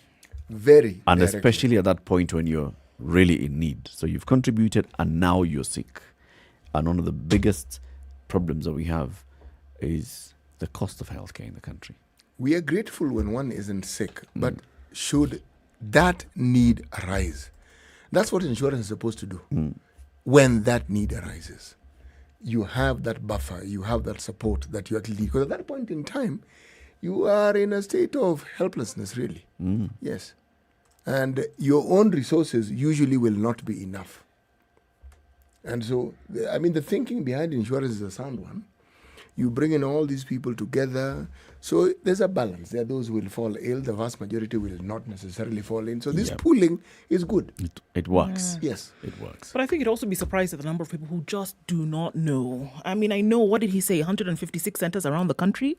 But still, people are going and either getting inadequate information or wrong information or no information at all. Or like what you were saying, You know? some rogue facilities will take advantage of it. Exactly. You know, and people have different, you would be surprised at the different ideas that people have in terms of what that NHIF card can do for them. And then are very surprised when they go to a medical facility ill, or a member of their family ill, and that card then is not able to help them out. Whereas it could, had they been armed with the right information. You would be surprised at the numbers of people who are walking around with this wrong information. So I think it's absolutely necessary for this kind of information sharing and education. It's important. Completely. It's really, really important. And the kind of public awareness that's required. Yes, they have all these facilities, 70 branches, 33 satellite offices. You can walk into any of the 53 Huduma centers and you get information about NHIF. But still, people feel like, they still don't know where to go. They don't know. Or they don't know what you have access to. Or actually, they're saying you don't even have to come to any of these facilities. Just go online, dial *155#. That's it, and you get the information that you need. Or you go to your app, you download the app. Still, people will not know. And maybe it's just because of that mentality. You pay, you don't need the service now, so you don't bother finding out about it. At the point when you actually need to get that information, you are unwell, you're not able to focus and concentrate on this kind of information I need. Those that your helpers will not also be able to think about what you need. So you are at a very bad point. And that's why it's important for NHIF to continue with the public communication on a regular basis. Indeed, they should, because also remember, as more and more Kenyans become eligible and are of age, what it also means is that membership will grow. And with the membership, the contributions will grow. And remember, the younger folk tend to get sick less often. Yeah. Okay? So it boosts, if I were to look at it from the business end, it also boosts that enterprise.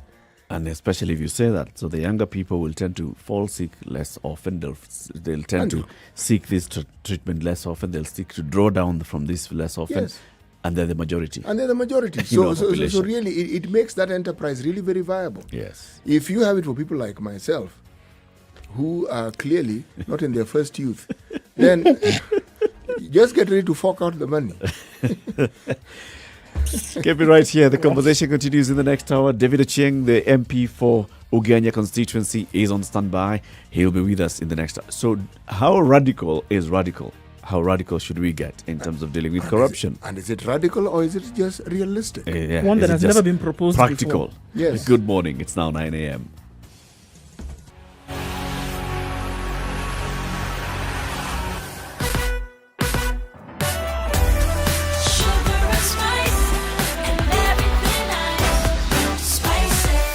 Spice up your life.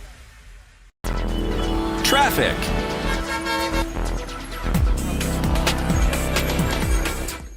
Okay, so there's still some traffic on Mombasa Road this morning. It's headed out into the city centre.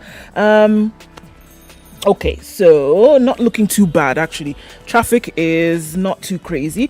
And I think we're having a good morning. Coming off of Jogo Road into the city, also not so bad either. So traffic is behaving very well. Don't do anything to jinx it. Be quiet. Hopefully, you get where you're going really quickly without anybody noticing. Shall we try that? Let's. Just in case it doesn't work, talk to us on SpiceFM KE on Twitter. Text on 40127.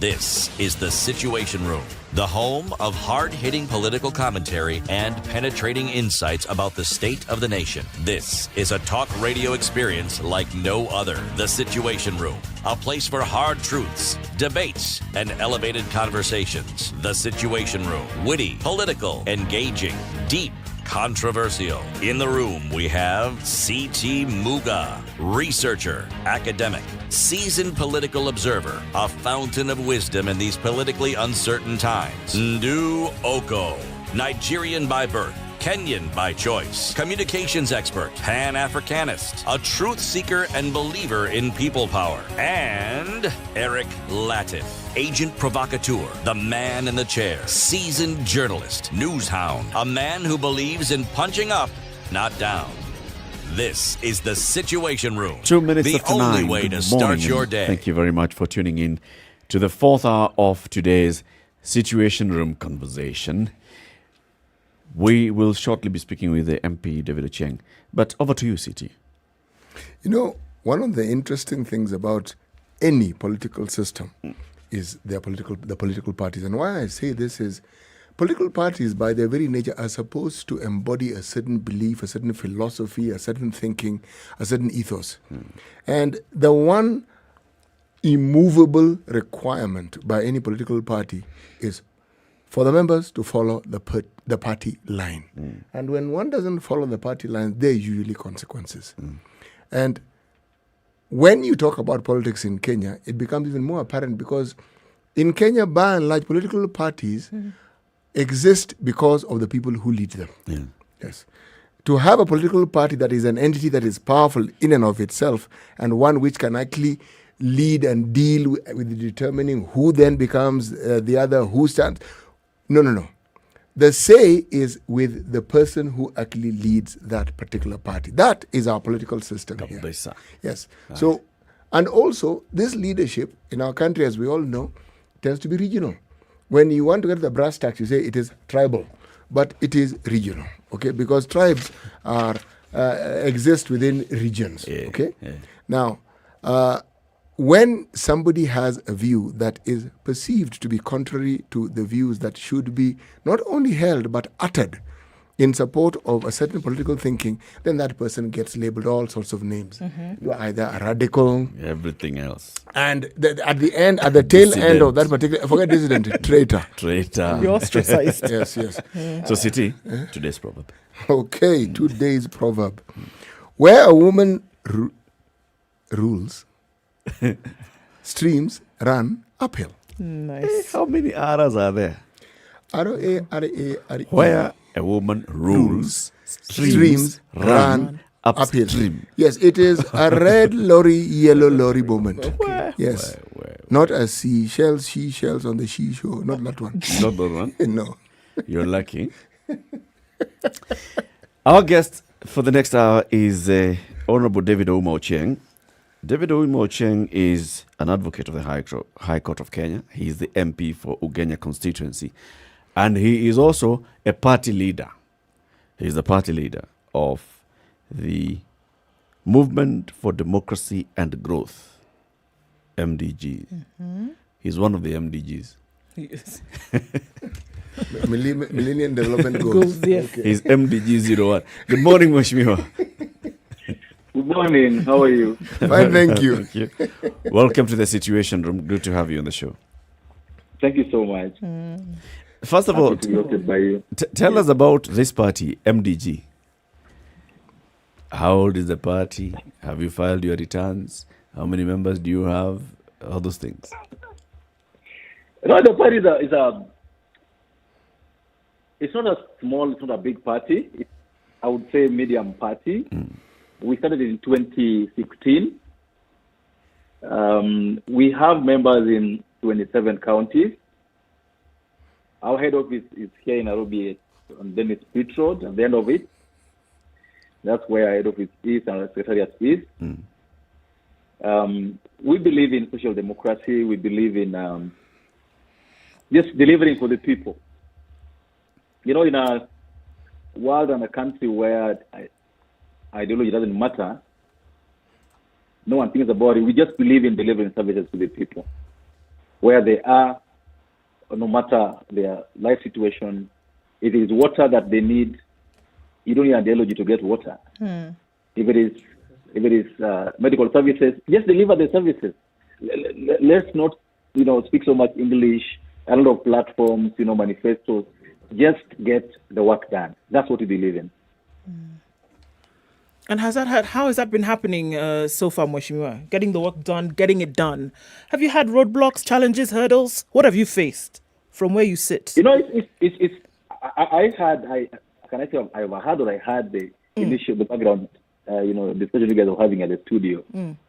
And when I was first elected to Parliament in 2013, I thought part of what I was supposed to do was to try to ensure that my people are able to get the services from the government in whichever way possible. And so I was in one party, but I kept on knocking all the doors I could knock for water, for education services, for tertiary institutions and all that. And this didn't go very much well with the party I was in at that time. And so, I had this very funny moment in 2015. I went to observe the election in Tanzania, the one that first time Magufuli in. And, I watched his campaigns, and his campaigns were simple. No nuances, no story mingi. Just says, I'm going to do this. I've done this. I'm going to do this. And people believed him. People were saying, this is the guy we need. We don't need a lot of English, a lot of Swahili. We just need someone who can deliver. And so when I came back, I said, no, I'm going to drop that approach to my leadership. And so I thought about how best do I do this? And I and a couple of my friends in Parliament, around 12 of us at that time, who we convinced and said, this is the best way to go. Let's stop this, tribal things and all that. If you're elected as an MCA, can you try to ensure that you deliver? If you are a member of Parliament, can you show you deliver? If you're a governor, can you try to ensure that you deliver? So for me, Hapa Kazi too became something that I thought was very important because that's what resonates with our people. And so the party started, and I can tell you on record that I resigned from ODM, wrote a letter to them saying I'll not run in the party next time, I'll run in this other party. I knew that I'm Luo, I knew that ODM is the biggest party in Nyanza, but I also knew that I can try because I'd done so well, in my opinion, with my constituency. I'd worked so hard for my constituents, and I knew they would give me their confidence and elect me back to Parliament through a different platform. Of course, in 2017, I in quotes lost the election because I was not announced as MP for Ugenya. There's a lot of bribery, there's a lot of violence, but above all, and the biggest thing that I faced in the election, colleagues, is that there was a lot of propaganda. That because I'm not in ODM, I must be in Jubilee. Because I'm in ODM, I must be supporting Uhuru Kenyatta. And remember, that year is the year that Chris Musando was killed. Remember Chris Musando of IBC? Yes. And he came from Ugenya. And these guys didn't even stop at that. They went ahead and said that because Musando was from Ugenya and I'm supporting Uhuru Kenyatta, which I wasn't. I was campaigning for Raila day and night. They said, it's me and Uhuru and Ruto who plan to kill Musando. And things were being said in broad daylight. Just because I wasn't in a party that, belongs to that region. Yes, and so through that propaganda and those sheer campaigns. And then now on the election day, they just decided to gerrymander and mess up the vote and announced that I'd lost by 347 votes. Of course, I'd served as MP, I'd done well in my opinion, and I didn't need to fight it. I had people coming to my home telling me, you have to go to the IBC center, you have to fight. I told them, no, it's God's doing. If God wills, I will. Because I'd served, and I was so prepared, to leave and go home. But then, after the dust settled, I realized that we had so much dirt in that election that we could actually overturn it in the courts. And so we went to court. And by the way, as many petitions in that year were talking about numbers that were rigged, numbers that were not adding up, we didn't attack the numbers. We went to court and told the court that, look, the elections that we had in Ugenya were not elections because the campaign was marred by propaganda, the campaign was marred by mudslinging, and therefore it could not give people an environment where they could elect their leader objectively without this propaganda. And the court agreed with that. And that where there's a lot of propaganda and misinformation and mudslinging and generally subverting the process of election, then the courts could intervene. And so we didn't attack the numbers. We just told the court that we didn't want the results. Whether we won or not, the campaign process was so bad that it couldn't lead to a good result. And so the court agreed with us in the High Court. The Court of Appeal agreed with us. And the Supreme Court also agreed with that. So we went back to the election in 2019. I can tell you the pressure I went through being asked to go back to that bigger party in the region, being told not to run because I was going to be given a seat in government, being told to stay off because I'm young, I'll have another chance. But when we started the MDG, we knew that it will not be easy, and we knew that it required more than an election to make a mark.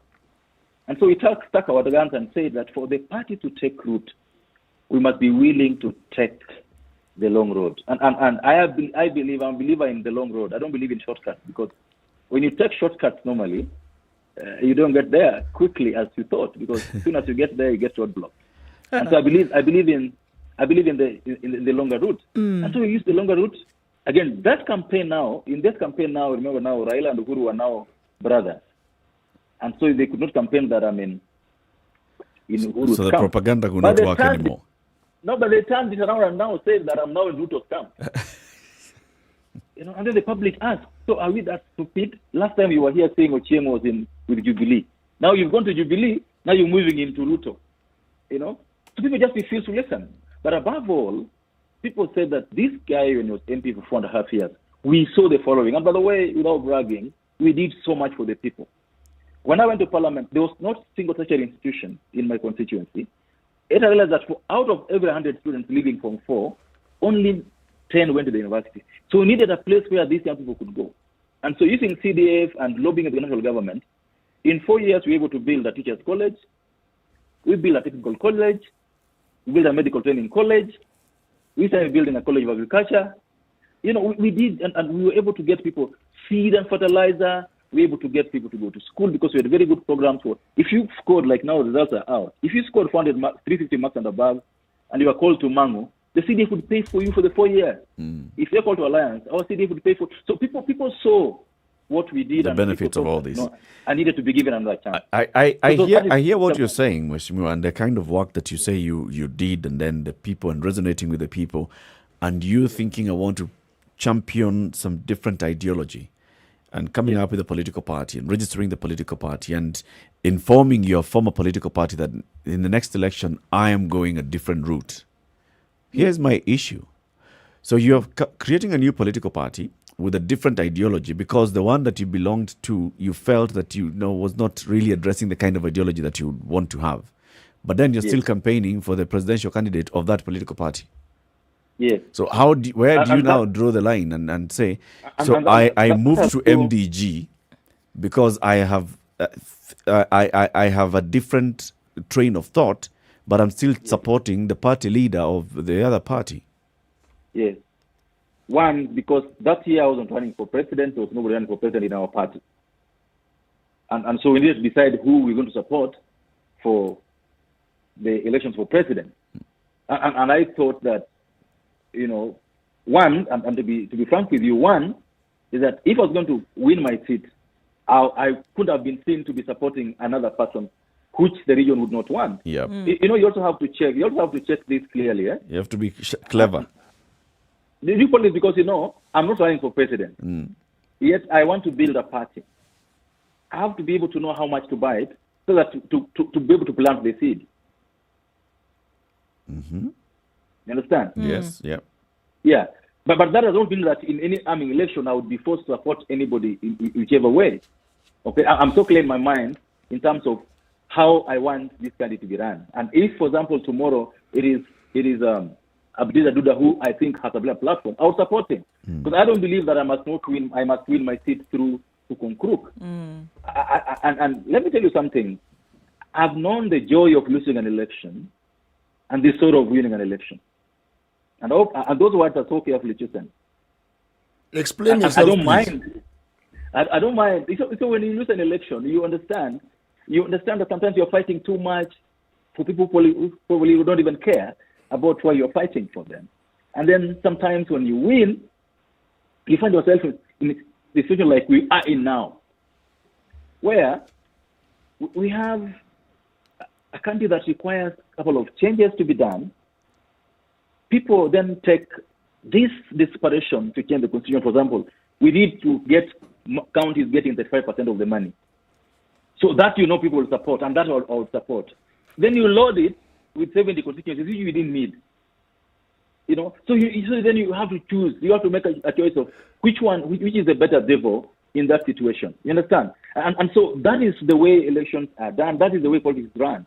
You have to choose which is your better devil as you try to make impact. Because there are also options of being able to stay outside, which sometimes is good. But when you stay outside, let me tell you, when you stay outside, you get led by buffoons. You get led by people who would not hold a candle at you any day. And that's why, much as politics may be muddy, it may be dirty, you just have to remain in there and hope that, you know, over time, people will see the sense and elect the right leaders. Mheshimiwa, let me ask you this question. I'm sure you've pondered about the response that I would like to hear. Is that who is it? You see that? This is Muga. This is Muga, Okay. yes. You see the Yes, path. okay, I've listened very, very carefully to the path that you have followed in your career. Do you know just how closely it mirrors the path that the ODM leader Raila Odinga has had? Because he himself was in the one party at some point in his time, a big party that represented the region, that western region, and he left. His father's party. His father's party, formed his own party. That's true. And he hasn't done it once. Okay? Yes, One could even argue he's yes, made a career out of it. But the truth of the matter is, it's like the same process that you're going through. It's something that even he understood. That's the first thing I want to mention. But then I want to ask the question. When you're in the political sphere and you're a member of a party such as ODM that is dominant in a region like Nyanza, I'm calling it Nyanza because I want to be comprehensive about it. Surely you understand how the party functions. Surely you understood with great clarity that if you presented yourself as somebody who wants to go to a new party, the immediate label that you would get is traitor. And immediately everything that you do will be positioned politically from the point of view that you are supporting the very person whom they're opposed to. It's normal.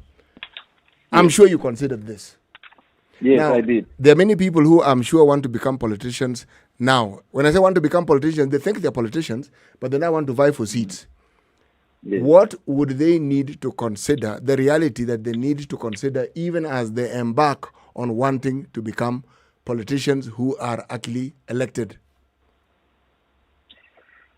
Oh, that's interesting. I want to look at it on two levels. One, biblically, people, when you are crossroads, the Bible tells us that you have to go back to the ancient path. And so normally there's not so much novelty in forming a party, by the way. There's not so much newness in forming a party and in trying to follow your heart in politics. What would be new is how you navigate it, how you go about it in terms of making sure that, because again, you don't want to fail. You want to be successful in this. And even when you want to run so that you're able to win. And probably, people run for different reasons. You may want to win because you hope there's money in politics. You may want to run because you want to sort out a problem in your constituency or in your area. You want to run because you want to be a public servant. That's all the reasons why people run. I will tell you, part of my success, even in the by-election, was the fact that I'd had a chance to serve, and therefore I'd had a chance to showcase who I am. I've had a chance. People know. If you go to Kenya, people will tell you that we know David Ochieng is hard-headed. We know that there are things he will not take, and we know that he's never willing. He's never, going to take anything just because he wants to win his seat back. No, I would never personally take my feet where my heart would not go. And so, if someone wants to run today, for example, in Nyanza, in the coming election, and this I have to say very carefully, looking at, one, how will the BBI process go? So someone has to wait until the BBI process ends, whether the court stops it or people go to the referendum. Okay? After that, people must look at what is Raila Odinga saying. Is he running for president? Which coalition is he going to be in? That is for people who are starting. Okay? Now, from where I sit, I may not be involved much, but I can tell you that I'm actively involved in recruiting candidates in every ward, in every constituency, in every county, not just in Nyanza, but in the whole of Western Kenya, the whole of coastal Kenya, parts of Rift Valley. We've been going around trying to get the candidates who would buy our kind of politics and our kind of agenda, and who would be willing to stick their necks out in the manner that we want necks stuck out. And so, yes, people would want to say that this is the Roman party in this area, this is the Roman party in this area. But we are telling people that, that may be true. But if you want to change our politics, if you want to change the way you run our politics, then we must be willing to go to uncharted waters. You must be willing to say, yes, this is the Roman party in Nyanza, but it is not done well for us in devolution. And therefore, for example, if you go to my county, CI, out of 30 MCAs, if 25 are from the same party, you'll never have a good county assembly that can hold the governor to account. And this we are saying, we're telling people that, yes, we may not have an issue with the national level politics, but for the county level, we must have a good governor, you must have a good MP, you must have a good MCA. Yep. And so we are telling people that, look, if we are going to have a good county assembly in CI, then you must have a multi-party county assembly. If you're going to have... as you're saying these things, I then must ask you, the way in which political parties are run, the agreements, whether they are silent or spoken, is there or should there be a big difference between how that machinery is operated and how the country is operated? There must be a difference, but I can tell you now that what we have, including even MDG, because like I've told you, when you're recruiting, you want to recruit in a region where you think you're going to be friendly to your idea, you're going to receive your ideas in a better way, looking at how your neck is formed. If you go to Kisumu, you will get guys. If you go to Western, you will get guys, and all this kind of a thing. But our parties are extremely tribal. And so the mobilization is not based on anything that someone will take home as, like I told you earlier, as an ideology or as a platform that, I'm going to this party because this party stands for this. I'm going to this party because this party it's not based on that at all. And this is true even for me when I started politics. I thought, I was a young man of 28 years old and I thought about running. And I can tell you, instinctually, I went to the party that was strong in my region. Yeah. You understand? Instinctually. But over time, then you realize that, if you're going to do politics, if I may use that word, on your own terms, if you're going to follow your heart, then you have to go the long road, like the one I've chosen. But for those who want to join politics so that can win tomorrow, you definitely have to look for that party in your region that is stronger. And I can tell you this for sure. Like for example, the coming elections, the Kalenjins believe that it's their time to be president. And so it's going to be a wave, whichever party that Ruto runs within Rift Valley. Okay? In Nyanza, if, for example, Raila were to run for president, then people will just hang on his coattails to win seats. If he doesn't run for president, they look at which coalition he's gone into. And so there's not so much, time taken in building parties ideologically, in trying to convince members that this party, if you're born in Nyanza, I don't know if Muga is born in Nyanza. If you're born in Nyanza... Actually, I am born in Nyanza. Not only am I born in Nyanza, I come from that particular region, and I even speak the dominant language in that particular region called the Luo. So if you come from Nyanza, when you turn 18, we assume you are a member of that big party. It is usually a good assumption. It's assumed, okay. Yes, so whether you're carrying a card, whether you even know where officers are, you assume.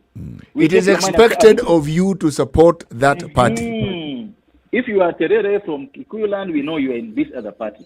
So it is a bad way of doing politics, and that's why I still believe personally that my age, I turned 40 recently.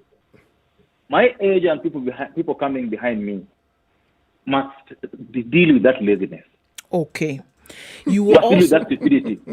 Okay, so you're saying must deal with that laziness and that stupidity. Now, if we're taking some of these attitudes that we see now on a national level, the other day you were very open about what you feel should be done to those who also could be acting in a very off-putting manner when it comes to corruption and public thievery and things like that. You didn't mince your words, Mheshimiwa. You said, if you were president, certain things should happen to certain people. You wouldn't ask questions. And apart from saying that if it was you who were to be president, it's almost sounded like you were giving advice to the one who is president today to say, get rid of some of these fellas. Is that still the position that you hold, or did you have a minute to sleep over it and change your mind? I'll run for president shortly. Okay. And I can assure you that in my regime, some heads must fall. That is something that I'm not going to think twice about. I'm convinced that we need that therapy. We need that shock. We need that intervention. You know, Nkundu, if you look at corruption in this country, and it's pervasive, it's in every sector. You go to water sector, people cannot access water. But if you look at the budget for water, and you look at how much of it is stolen from 1963 to date, you go to food security, and I can give you examples from 63, I can give you examples from yesterday, where the National Cereals Board has become something else. The sugar industry has fallen down. Government puts money in something called Galana Kulalu. Yeah? A couple of billion shillings. You're told that, this is going to give us 1 million bags of maize. Then you bring in the Israelis. Then you start taking money from them. 2 years down the lane, government has put money in there. The Israelis have invested money in there. We are not harvesting enough. And you are told the reason it's not harvesting enough is not because of anything. It's because someone picked kickback. Yeah. So you have to import maize from Uganda, Tanzania, and all that. And people are going hungry. The price of food has gone so high up. Next to your office at the airport there, people know in this country who has led to the fall of Kenya Airways. People know it very well. We joke about them. We are cases, Goldenberg. In people talk about Singapore, Malaysia. When Malaysia and Singapore were growing, they implemented the same policies that Kenya was implementing, where if you exported this bottle of water, you are told that if you export this bottle of water, we'll give you an export rebate of this much. If you export this furniture, we'll give you a refund of this much. What happened? We had people like Patney and his colleagues phantom companies claiming they have exported gold, which we are not producing as a country, and getting refunds. We know who they are. In this country, we import all the fertilizer we use.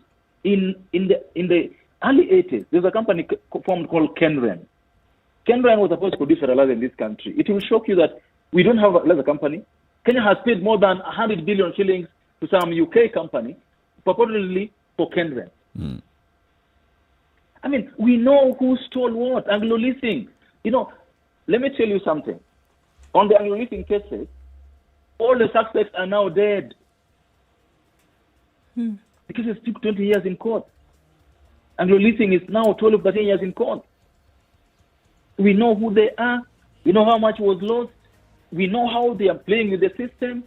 And we are hoping that somehow the system will give us a solution. No, I will not be that patient. No. Let's take a break at this point. Before you take a break, let me tell you something today. People know that the governors are keeping money in their drawer so that they can bribe the officers from the Auditor General's office. They know the auditors will come, and they are keeping money to bribe them. And people know about them. People just know that there's some budgets that you keep aside for those who will come, whether it's EACC, whether it's Auditor General's office, whether it's Parliament. They know that they will come, and we have an envelope for them. I just need to pick a few. I don't need to kill everybody. If it's in Parliament, and I know this is the one doing this, if it is in government ministries, I'll just kill 3 ministers, and the rest of them will have to toe the line. If it is the Parliament, I'll just kill a few of my colleagues. In your discussion, Mheshimiwa, I don't hear you talking about anybody going to court, but maybe we can talk about this in Let's great take a detail break after and the break. come back out of When you this come break. back to break, I'll tell you about the court system. All right. At 9:30, having a conversation with Uganda MP David Ochieng. David is one of those who's coming up with this very radical. He says he will be vying for presidency, and what he wants to do, if he is given the opportunity to become president, is deal with corruption ruthlessly. Kill 1 or 2, 3, 4 people. Okay? Surely. And everybody else, toes the line. Take people to court. Let them be found guilty by the system. Okay. And yes. And then after they are found guilty by the then system, the discussion that he's bringing in can be discussed. Okay. So let's take a break and then hear whether he wants to go through that long route that will take us 20 years, like it has taken with Anglo Leasing and Goldenberg. And the suspects are all dead. Yeah. Or whether we can Well, just they've deal ended with, up dying eventually. whether we can deal with a thief that you know and you've seen. Time for traffic, it's time for the weather forecast, and then we continue the conversation with the MP. Good morning.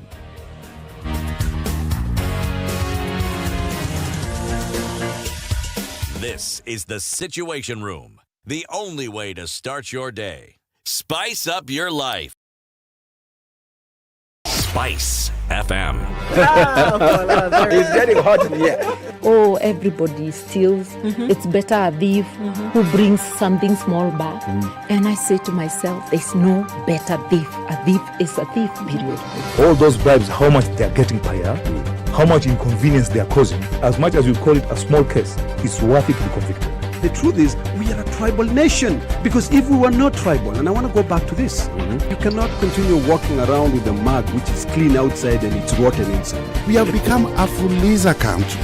We have mortgaged our country because of debt. You've got one chef working and the assistant chef wakati anatakana koroge unga nini hayuko. This is the Situation Room, the only way to start your day.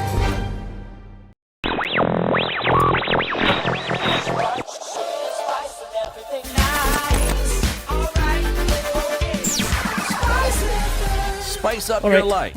Still looking at cloudy conditions in most parts of Nairobi. Is going to continue that way through most of today, going to highs of 24 and lows of 16. It's light rain in Nyeri at 18, highs of 24 and lows of 16. Partly sunny conditions in Nakuru at 19, highs of 24, highs of 23 in Eldoret. It's raining at 18. Partly sunny conditions in Kisumu at 23, highs of 28 and lows of 19. It's also partly sunny in Kakamega at 24. It's going to go to highs of 28, highs of 27 realized in Mombasa today. It still rains at 26. At 27, Malindi, getting warmer and warmer. It still continues to rain. It's now mostly sunny in Kampala at 22, highs of 26 and lows of 18. Mostly cloudy conditions in Dar es Salaam at 26, highs of 29, highs of 21 in Johannesburg. Sunny conditions at 13, and it's raining in Lagos at 26, highs of 31, highs of 29 in Kinshasa, light rain at 23, and Beijing is sunny at 25. Gonna see a warm high of 30 today as they get into early evening now, and 7 degrees. Rainy Paris today, highs of 12 and lows of 5, and it's a hazy London as well at 5, highs of 11, coming down to that low of 5, and coming into Thursday, New York, 12 degrees. We'll see highs of 19 and lows of 9.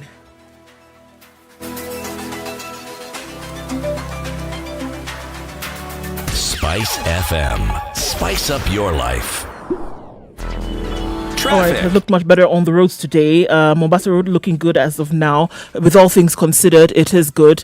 And coming from Langata Road and Gong Road through into the city, looks much better. Doesn't look like it's going to be too much of a problem. All right, Thika Road also coming into the CBD, getting to that time where it's looking much better, guys. So let's keep in touch in terms of how traffic looks like getting into mid-morning and through the day as well. Shouldn't be too much of an issue. SpiceFM KE on Twitter. You can text through the day on 40127.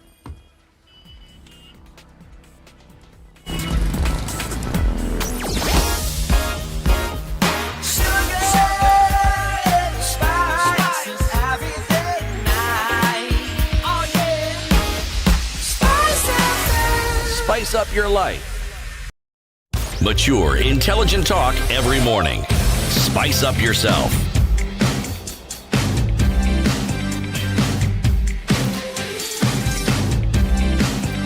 Mornings done right.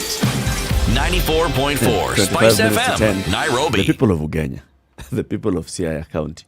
Hey, is it in the water? In 1982, a young 29-year-old gentleman was elected in a by-election as MP. That man is James Orengo. You know politics of James Orengo. It's clear. Haya. Siaya is the same one which has Rarieda, Tuju Rarieda, Otiende Molo Rarieda. Ugenya now has David Ochieng. Oh, take it further. Bondo is in is Siaya. Start with Jaramogi, just come down. Raila. Rarieda, Ochieng Oneko. Same place? Same. Yes. Oh, there'll be no shortage. And Sia comes up to game. So if you're thinking of all these fellows, Okiombaka, all the other fellows that you hear of, and they don't always have to speak the same language. They usually don't.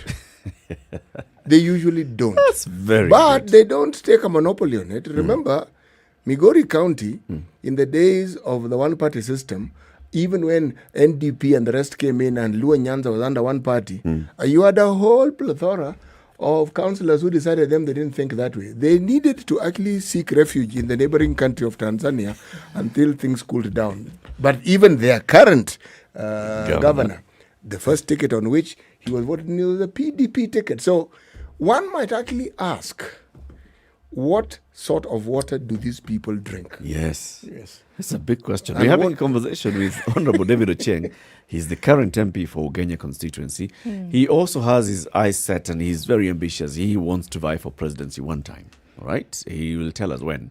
But at the same time, he's talking about what he would do with the government with dealing with what we call the scourge that is corruption in Kenya. And this is what he said on the floor of the House. It's on record. It'll remain on record as a member of parliament who said how he would deal with corruption. Listen to this. If I were to become president, Mr. Speaker, tomorrow, if I become president tomorrow, I can assure you, Mr. Speaker, a couple of men will have to die in this country. Because we can't have people stealing. They are disturbing the country. They have bought the courts. They have bought everywhere. Mr. Speaker, if I was a president and tomorrow someone stole the money, I'll send you to the airport. I'll kill you along the way. I won't allow you to leave. Because we have a country where we know who is stealing from us, we know who they are, and they come to TV to tell us how they are not thieves.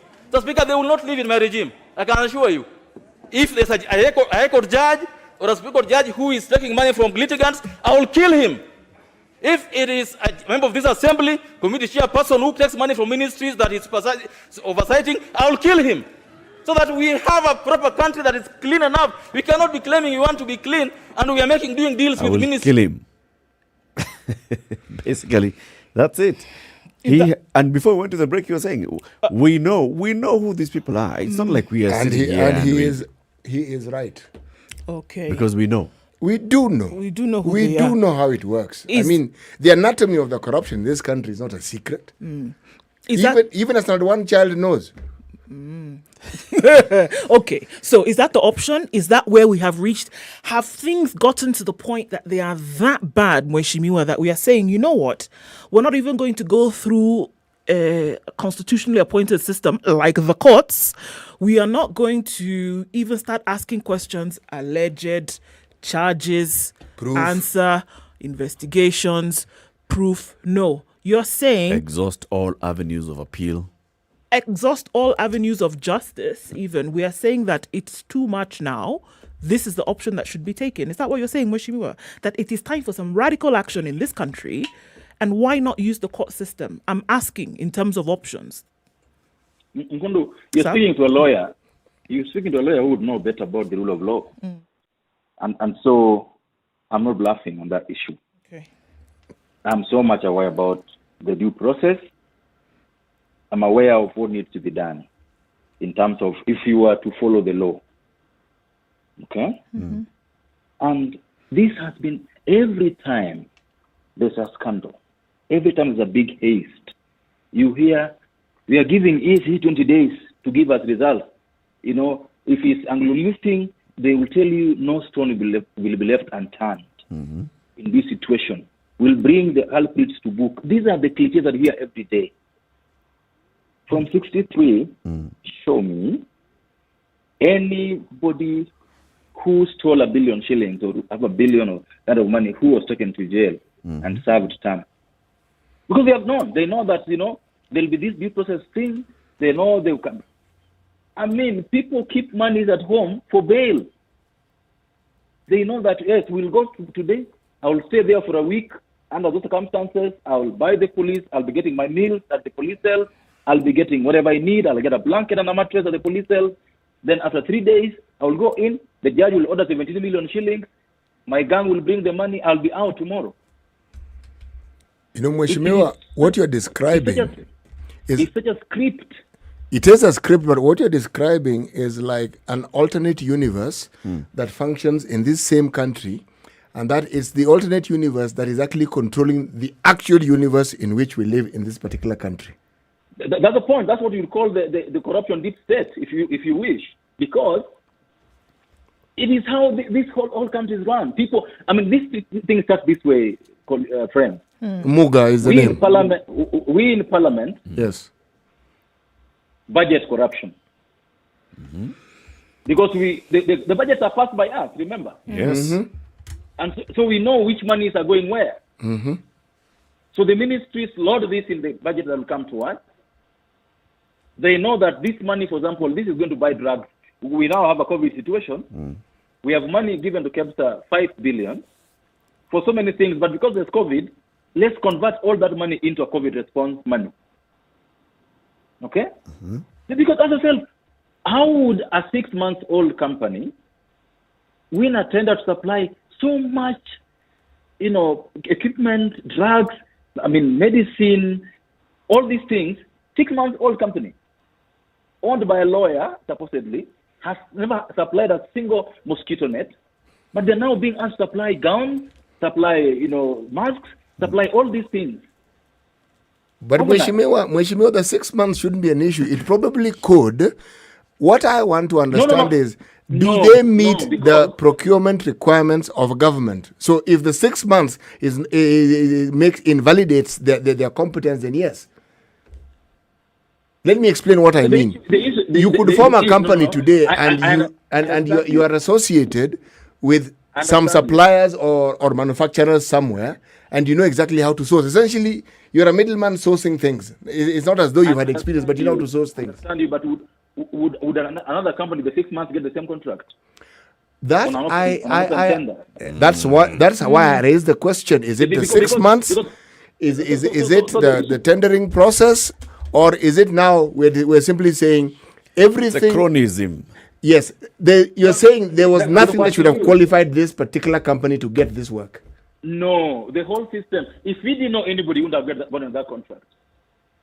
If we didn't know somebody, he wouldn't have gotten that contract. It's that simple. That chronism. The patronage.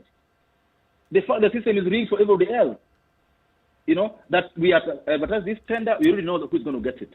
We advertise this one, you don't know who's going to get it. And it's done in such a way that it will pass the legal processes. And that's why I'm telling you, the expression I have, and which most Kenyans have, is that the legal processes are not delivering. So if everybody knows this, what you're saying is that it's common knowledge. If everybody knows this, especially the folks who are passing these budgets, who are aware of these things and nothing is being done about it, then who should the fingers be pointed at?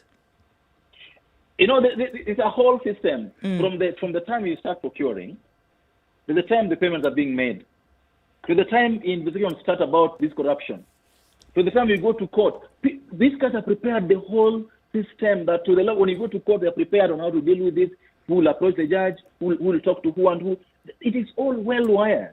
True, Mheshimiwa, but you know who we rely on to sort them out, to balance them out? It's the house you belong to. If they don't get a good judge, they will try to delay the cases to up to. Let me give an example, guys. I told you about how I came back to Parliament after losing in 2017. Yes.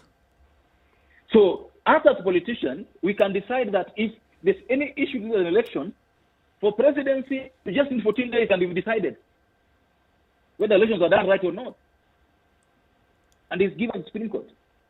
If it's for MP, governor, you need 6 months. And this must be done within those 6 months.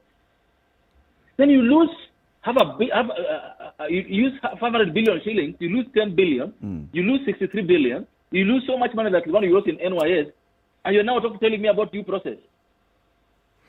Indeed. It looks like if we're to follow your premise, then we would need to change the constitution, which that gives the president executive powers to decide who should be done away with and who shouldn't. And then we are back to a dictatorship. Desperate measures require this. Desperate times require desperate measures. Let me tell you this. I know that what I'm proposing may be or is illegal. I know that. I know that what I'm proposing is extrajudicial. I know that too. But I also know that the other alternative will not achieve the result I want. The result that I want. Understand? So that, look, let's use the example, just two examples currently. The Golden Bus. You know the participants. They are known by name. You have a system called NHIF. Who can tell you who did what and who did what? They can tell you. You know the key issue of NYS loss of money. They'll tell you, because the president I'm going to be receiving this brief, they can tell you this is how this thing was done. Ask them about KEMSA. They will tell you how this thing was done. Now it gets to a level where now they start saying, oh, you know, this touches very big people. This touches, you know, we need to go slow. We need to allow it to go through the due process. Now, what I'll do is I will not do business with the state, and therefore I'll not have interest in that regard. But above all, I can tell you, if you want free education in this country, free medical care, we have people having food security. The money you have is enough. We just need to have it going round without 2-3 people keeping it in their mattresses. And so I will use the system of governance to know, yes, you gave this contract to this individual in KEMSA who spoke. And you know, you don't need a genius. You heard it in Parliament, how so-and-so walked into my office and he said that he had talked to so-and-so who now sent him and told him that I give him a contract. And they're giving names. Okay, practically speaking, Mheshimiwa David Ochieng, yes, you realize that for you to become president, you bring in a network of very many other people, your supporters, those that supported you in your campaign, those that came and contributed, those that have become very close friends of yours. And not everybody who is supporting you because they think, okay, so David is actually going to help us move the country from this point to this other point in terms of development. Others are coming into it for business. And you know that. At this point when you're president and NIS is bringing you reports, and then it shows you that one of your closest campaigners, one of your closest supporters, or one of even of your relatives is involved in this, would you still go ahead and say, off with their head? That's the price I and they will pay to make the country clean. Mheshimiwa, there's something that you mentioned regarding your party and you're trying to make it a national party. Yes, it is true that our parties have their strength regionally, but it is the reality of politics everywhere in the world. It just depends on the demographics. There will be regions that support the Democrats, there are the regions that support the Conservatives, there will be regions that support Labour, and so forth, for whatever reason. But when you talk about an ideology that you wish to be able to spread and to convince others, and yet we know that one of the things that our people do is they first look at the influence you have in your own backyard and what it is that you have done in your backyard and how successful it is. The people that you want to work with, what is the criteria that you're using? Apart from just the enthusiasm and their wish to see change, what else are you looking at in considering the people who you approach and talk to and want to bring into this fold? I told you earlier that we are actively involved as we speak in trying to get candidates to run for the seats that we're going to fill candidates in. Yes. In all the constituencies in the country. And one of the things we're looking at is whether the persons who are going to run in our platform understand the real problems that this country faces. Because if they don't understand why they're going to be MPs or MCAs or governors in our party, then they get in and fall into the same bureaucracy that gets in here. So we are careful about how we are choosing our candidates. That I can assure you. Number two is that we are wasting resources, and soon I'll be coming to Muga, I'll be coming to Latif, I'll be coming to Nkundu, to give me even if it's 1,000 shillings a month. That's all I need from you to help me build my party. How much did you say? I just need 1,000 shillings from you from every month. Oh, okay. The three of you. That'll be 3K a month. In a So year, you want to compete with NHIF? We're going to do that so that we're able to raise. Look, let me give you an example. You know, places where change is made, the public must get involved. True. The reason a situation like the one we just described a few minutes ago, where people buy into your platform, happens, is that Kenyans don't want to contribute to political parties. They don't want to put money where their mouths are. If you were to do a poll today and ask Kenyans what would they want to be done for those who steal their money, they'll tell you you want them hanged. They want them executed at the Uhuru Park. They will tell you that. But they don't want to spend money in it. Or, number two, it's only corruption when it touches somebody else, but when it touches your brother or sister, then it's not the corruption. It's business. You understand? So it has those nuances. And part of the thing that I believe is that Kenyans must be able to understand that if you are to deal with corruption, apart from executing a few, they must also contribute toward politics and ensuring that those who run for president, those who run for governors, are not dipping their hands or not taking money from people who are going to demand these things from them. I can tell you this, by the way. I've lost friends in my short stint in politics. I had somebody who told my wife some time back that if your husband goes on with the way he's going, both of you are going to die poor. A very close friend of mine. When when he asked me for a tender, and I said, no, just go in, apply when you're CDF normally. If they give you, God help you. If they don't give you, you'll try next time. So it is normally the kind of things that you decide on. I don't agree with those who say that if I'm not MP, I can still survive. If I'm not, because I'm a lawyer, for example, and I practice in a very specialized area. So I don't think I would sleep hungry. But that's not the issue. Life cannot be about sleeping hungry only. Life can't be about your comfort only. Life has to be about you living in an environment where you think, you can assist, you can help the system to grow. You cannot just sit back and say, okay, no, because I'm comfortable, I have my cars, I have my house and all this, and therefore let someone else fight for themselves. No. Mheshimiwa, the tenets and the qualities that you speak of in trying to choose possible candidates is laudable. However, there are many who've preceded you who have vied and wanted those same qualities. So the question I would ask is, what is the mechanism that one would consider in thinking of how you actually deter or stop or ensure that these people do not become corrupt? Because many of the people we call corrupt didn't start off being corrupt. The reason why they were elected is because they had shown an example. They may not have achieved what you've achieved, but they followed a similar line. They were attractive candidates. They seem to have the interests of the people at heart, but somewhere along the line, there's some water you drink in parliament and there's some air you breathe in parliament. Suddenly, they became very different people. Disappear. Yes. No, you are right in so many ways. But I believe that part of why I told you that I personally, for example, believe that if we are to deal with this issue of corruption holistically, apart from killing those ones who are at the extreme, we must just cleanse our politics. Understand? And this starts, and I said it on that day too, it starts from the Mwananchi.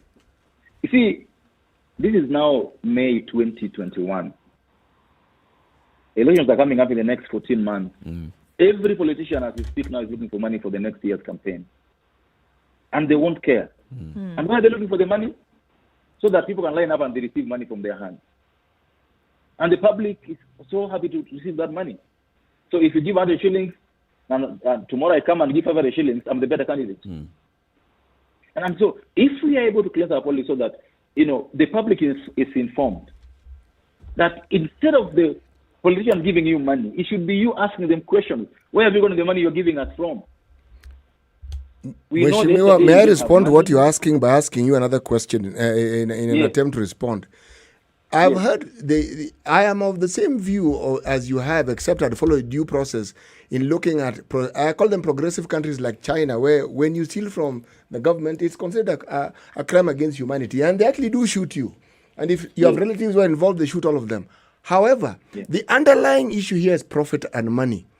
What in your mind do you think would be more painful and more effective if you ensure they didn't have any money whatsoever, and that any money that was attached to anything that was untoward was taken away from you? Which one do you think is better? You live in the country and you have no resources because you stole them, or killing you? Which do you think would be more effective? Both of them are effective to a level. You understand? And that's why I'm telling you that, for example, this thing of trying to deal with those extreme ones is to ensure that people understand that there are consequences to stealing, and that we are willing to go the extra mile if you buy the process, if you rig the process, then we are willing to rig you out. But if you kill someone, they're gone. If you take their money, they're poor and people can see them. The lesson is very clear. Yes, you were killed plus your wife Plus your Yes, children, you but die. you tell me, but if you are dead, yes. But then you are dead, gone. But if you are alive and poor and walking and looking for money you can steal again. Oh, no, You're a threat. I think the two are not mutually exclusive, because when you are dead, we are able to get your property. You know, we are able to trace what you stole. We know what you own. By the time I'm killing you, but you're also able to ensure that those who are involved in those practices become cleverer. They now ensure that. All I'm saying is, and I agree with you, there's nothing like a perfect solution here. I'm simply saying the government can never be lied to. Let me tell you, the government is a big bureaucracy. You can never lie to the government and tell government that this property is owned by Ochieng, but it's being held in trust by Muga, or this property belongs to. So the registry belongs to the state. They do. The registry belongs to the state. They Where know. you register your car belongs to the state. The state would know that this car is being driven by Ochieng, but it's in the name of Nkundu. The state would know. It's very easy to trace this kind of thing. So I agree with you on one hand that you can trace this property, attach them. But the guys they'll be fighting. They'll be fighting in court to have this property. For example, that there are people government has tried getting property owned by these people. And have they really tried hard enough? So are we saying that what they have tried has not worked, and over it has been tried, it has not worked? So the more radical solution is what you're suggesting, and that is what would work. How do you try when permanently? You're part and parcel of the same caboodle? What success are we going to have? Who's going to be the one who is going to carry out? Who is the one with clean enough hands? Who is the one with a clean enough conscience to then be able to carry this out? Let me take this up, because for example, there's corruption. For example, a high school teacher who takes money to admit a student to class. Why would I kill that? I would just, tell him to leave his work and go do something else. But there's this person who we know his job is to wait for the budget to be passed. He knows who to talk to and who to bribe. Yep. He knows how the systems work. Those ones, I tell you, they'll have to die. It looks like you'll need to begin with the people you work with in that house, because they are at the heart of this problem. He said a couple of members. And that's why I said, if you listen, I said that even if it means members of parliament, I said there in their presence. That's very true. That if it is them dealing with this issue, I would not. There will be no slack for anybody. Yeah, and by the way, this one, I dare say that even if it will mean me, people who have achieved so much. Yesterday in Ugandan Parliament, by the way, in Ugandan Parliament yesterday, they were discussing a board that was set up to be able to get the property of the Indians who Amin sent away. There's so much property, but these properties were taken up. The owners were compensated, and they went away. Okay? No property was left. 10 years down the lane, no one knows where that property went. When Amin was doing this, Amin was doing this so that the public can be able to own businesses, do business, all that. And he had very good. Let me tell you, if you go talk to Uganda, they'll tell you that much as Amin is denigrated as a person who was deranged, there are things he did there that they tell you that this one helped this one helped this. At some point, and I have read Lee Kuan Yew's books severally. At some point, you have to be the one willing to pull the trigger. David Ochieng, thank you very much for speaking to us today. He is the MP for Ugenya constituency. Asante sana for all the contributions that you've done. We'll be speaking to you again soon to now put you on the spot and ask you, so what have you been doing in Parliament in terms of in your role as the one in oversight? That is conversation for another day. I'll be glad.